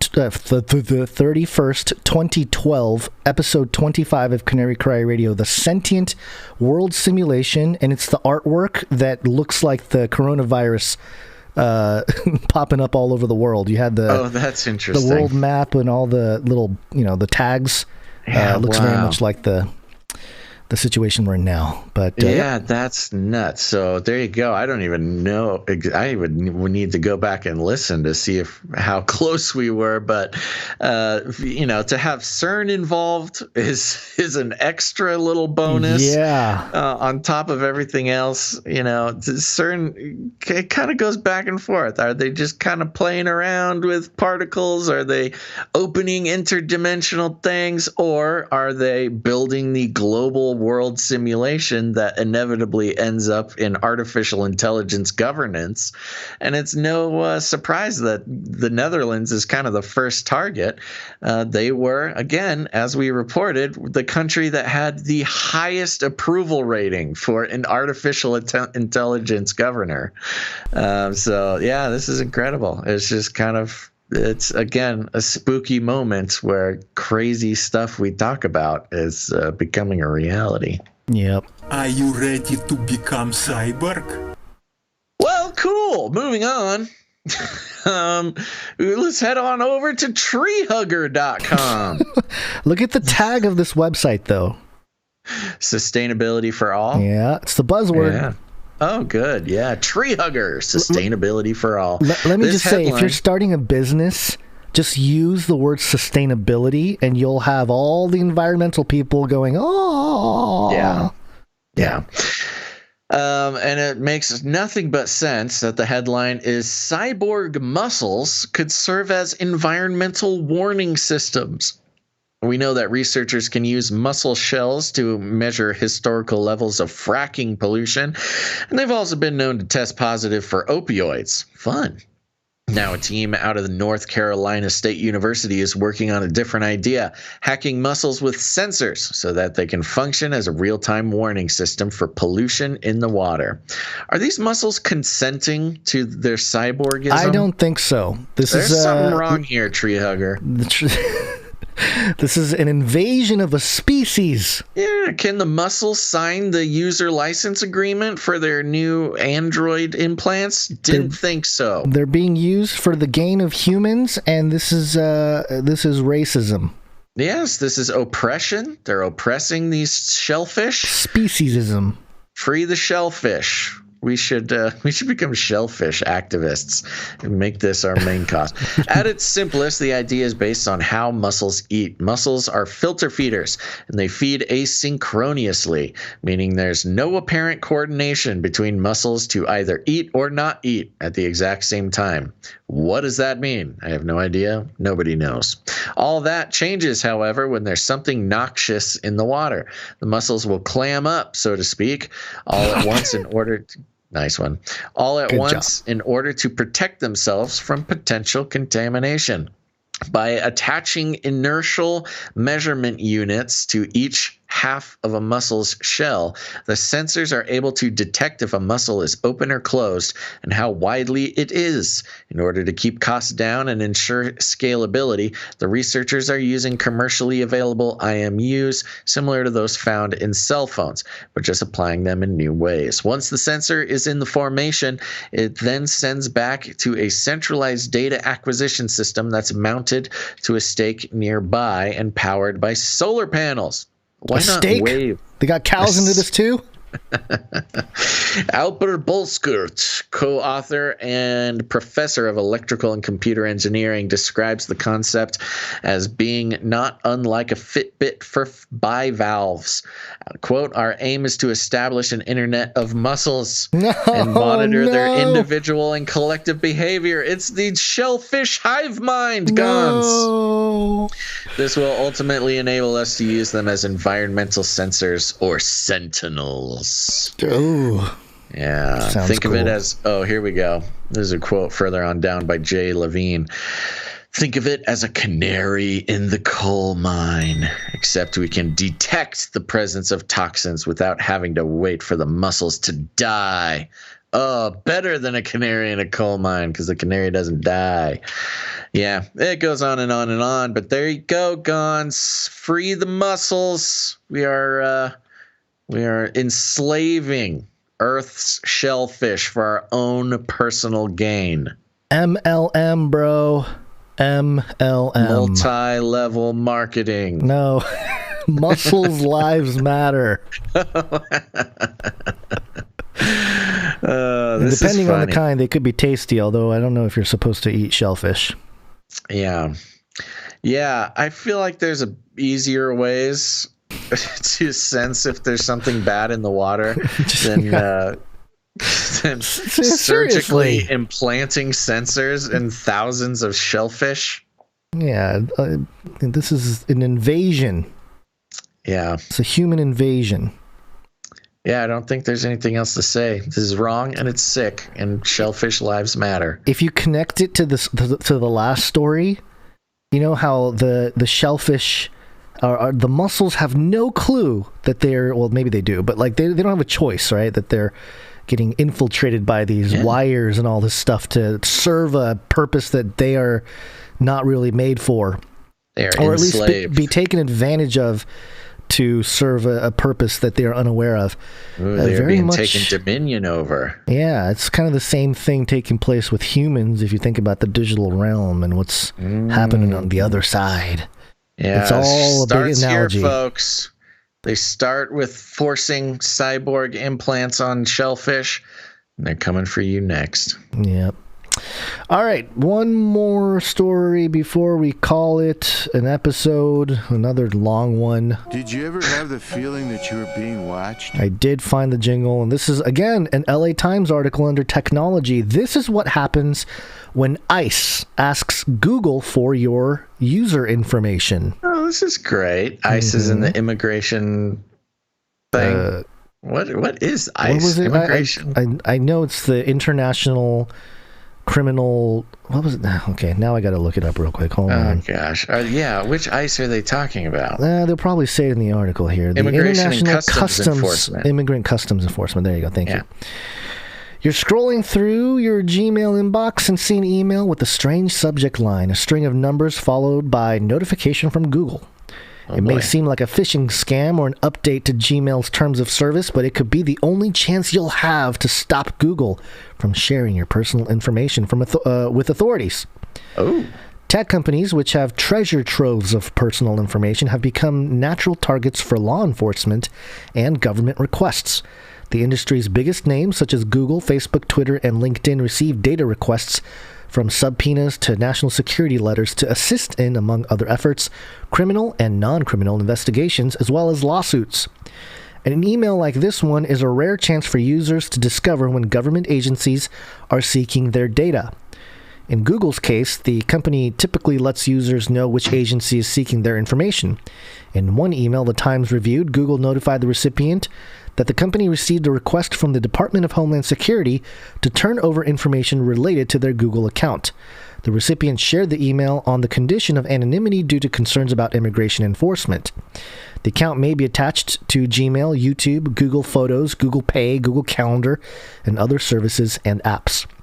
The email, sent from Google's legal investigations support team, notified the recipient that Google may hand over personal information to DHS unless it receives within 7 days a copy of a court-stamped motion to squash the request. That's a high bar to clear in a short amount of time, said Paromith Shah, co-founder and executive director of immigration rights law firm Just Futures. Quote, "What Google expects you to do is to quash the subpoena, and that would require you to go to federal court," Shah said. Quote, "I'd like to know how many people are going to have the resources and the understanding that they have only 7 days to hire an attorney to squash an ICE subpoena in federal court." The email from Google did not include a copy of the legal request. Upon requesting it, the recipient learned it was an administrative subpoena from the U.S. Immigrations and Customs Enforcement Agency. ICE was looking for the names, email addresses, phone numbers, IP addresses, street addresses, length of service such as start date, and means of sources of payments, payment linked in any way to the Google account. Such requests are not uncommon for Google. From January 2020 to June 2020, Google received nearly 40,000 requests for user information from law enforcement agencies. More than 15,500 were subpoenas, according to an annual transparency report. Of the subpoenas, Google provided some data in 83% of the cases. For that same period, Facebook received more than 60,000 requests, producing some data in 88% of cases. Twitter received a little more than 3,000 requests and said it had a 59% compliance rate. Although companies may feel limited in their ability to fight off warrant and court-ordered subpoenas, Shaw and immigration advocates argue the tech industry has much more leeway to withhold user information in response to legal requests that did not receive judicial authorization. In a statement, Google spokesperson Alex Krasov said the company, quote, vigorously protects users' privacy, quote, while supporting the important work of law enforcement. Quote, "We have a well-established process for managing requests from law enforcement for data about our users. When we receive a request, we notify users that their information has been requested, push back an overly broad request to protect users' privacy, and provide transparency around such requests in our transparency report." The statement read. You know, that it's interesting how this is revealing how much power a company like Google has. You know, law enforcement has to come to Google, and Google has to be an arbiter. Yeah, you know, they have to, knowledge is power. Knowledge is power, but they get to kind of decide like how important your privacy is. I think we kind of get the point here. I'm getting tired. Do we need to read any more of this to that's the thing.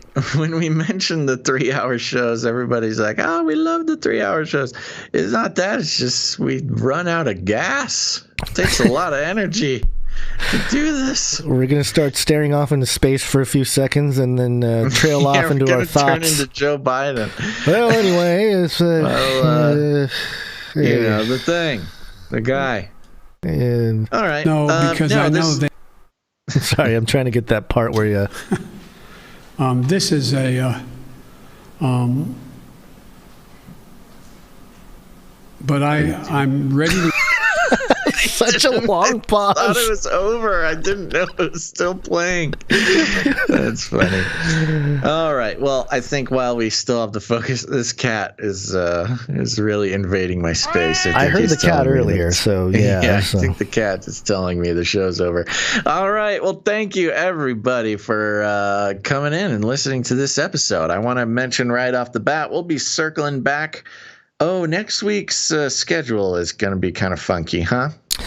Yeah, I think Monday and Friday next week we'll have an earlier show that's a little shorter, and then Friday or Wednesday might be a still shorter show, but we'll see. But yeah, things it's are kind of funky, folks. So stay tuned. We'll be putting out stuff on the social media. If you want to stay posted, please do that. Who knows? Because it might even get more complicated than it already is. But either way, keep an eye out on Monday. That is March 29th. We'll be circling back around.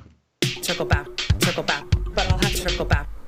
That's right. And I want to thank all of our producers for this episode 315 of Canary Cry News Talk. That's producers Matt L., Malik, Saul, Anonymous, Brian D., Gail M., Shield Labs, Michelle E., and of course, a big old thank you to Jade Bouncerson and co. for the timestamps, and of course, all of our artists and musicians. Very cool. Thank you very much for producing the show.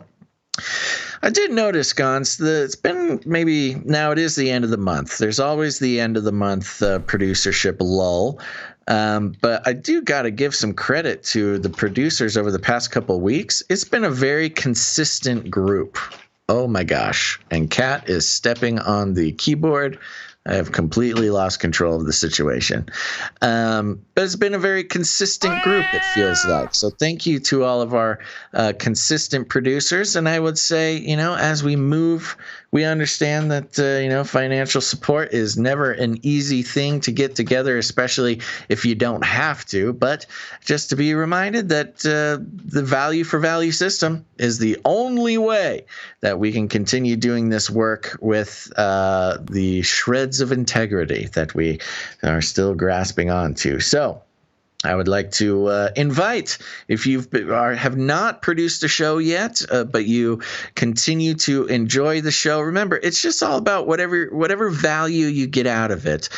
Put that value in whatever amount that is meaningful to you. And that's the big thing. So remember, we'll need some producers for Monday's show on the 29th, and you can do that by heading over to patreon.com/CCNT or canarycryradio.com/support. canarycryradio.com/support.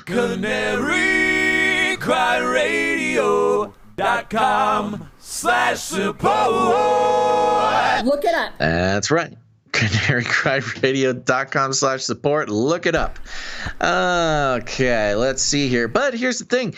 If financially supporting the show is not in the cards for you, there's plenty of ways to support the show with your time, your talent. Let's see here. Hey, if you're a creative person and you can maybe you write music, you can create songs for the show. We would love to play them on the Canary Cry mixtape after the show. Jingles, we can always take more jingles. Just keep an eye out, keep an ear out for something that needs a jingle. Sometimes we request, but sometimes inspiration just strikes. And of course, art. If you're a visual artist of any kind, go ahead and create something for the show. Again, we've got plenty of material to give you inspiration on what your next creation could be. Send all of that to canarycryradio@gmail.com if you like it easy, or canarycryradio@protonmail if you're one of those hacker people. Let's see, but not only that, you can go ahead and tell people about the show. Share it on your social media. Send it out to your group text. Maybe email your professor if you're in university. Or, more than anything, you got friends and family who are starting to wake up to the fact that the world is not what it seems.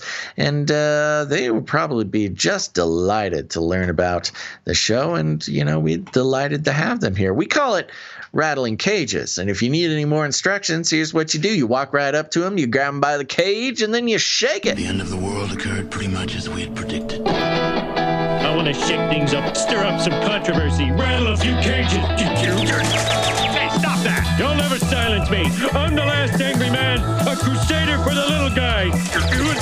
Leave the bird alone! Never! Rattle a few cages. Rattle a few cages. The human race will have every opportunity to improve. And if they don't? Ask Noah. Look it up. That's right. Look it up, folks. Remember, go ahead and send an email to producer Ciara at ciaralauren93@gmail.com to learn about more meetups, and maybe she'll have some tips on how you can put your own meetup going. Put your own meetup going. These are real American words. All right, Gons, any last words? Stop filibustering. Have a great weekend. I will always filibuster. Too late! All right, folks. One last time, we'll be circling back around on Monday, the 29th. Circle back. Circle back. Okay, everybody. It's so messy. I know. We're doing it. This is what happens when we do shows that are 3 hours more than longer. Thanks, everybody, for tuning in to this episode of Canary Crowd News Talk. Make sure to tune in next time. But until then, think outside the cage. Demonic power! You can't handle the truth! Phew, hallelujah. Science is truth. I'll keep you warm and safe in my people's zoo. Liar! They are scum. Aliens. Called it. Aliens. Called it. Aliens. Called it. Everybody loves waffles. Everybody loves waffles. Everybody loves waffles. Remember, reality is an illusion. The universe is a hologram. Buy gold. Buy! I want to shake things up, shake things up. I want to shake things up, shake things up. Leave the bird alone! I want to stir up some controversy. I want to rattle a few cages. I want to rattle a few cages. I'm the last angry man. You'll never silence me. I'm the last angry man. I'm the last angry man. You'll never silence me. I'm the last angry man. A crusader for the little guy. Little guy. Little guy. Well, we'll see about that. Whatever, Illuminati. Don't even get me started on bidets, man. Bidets, man. Bidets, man. I'm telling you, you were living the life, man. Bidets, man.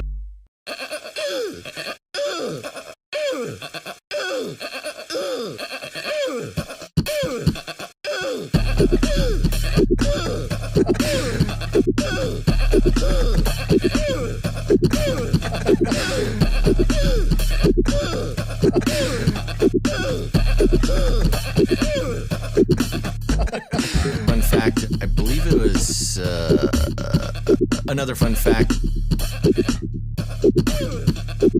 Fun fact. Another fun fact. Brings me back to my Screamo days.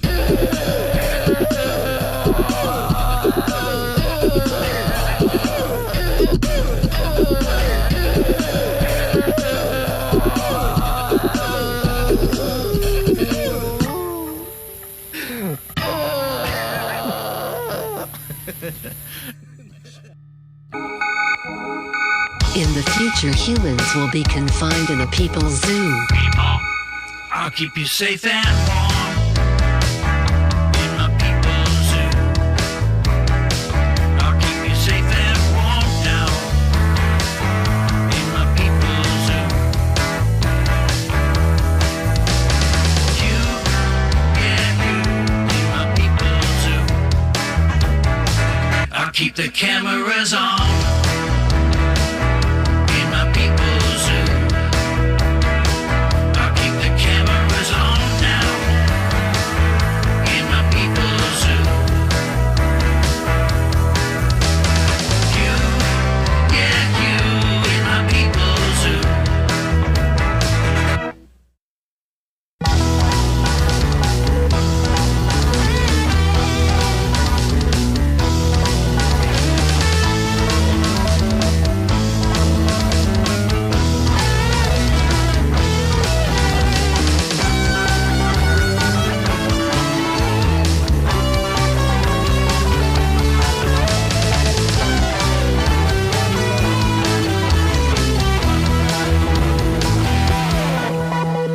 make you fat and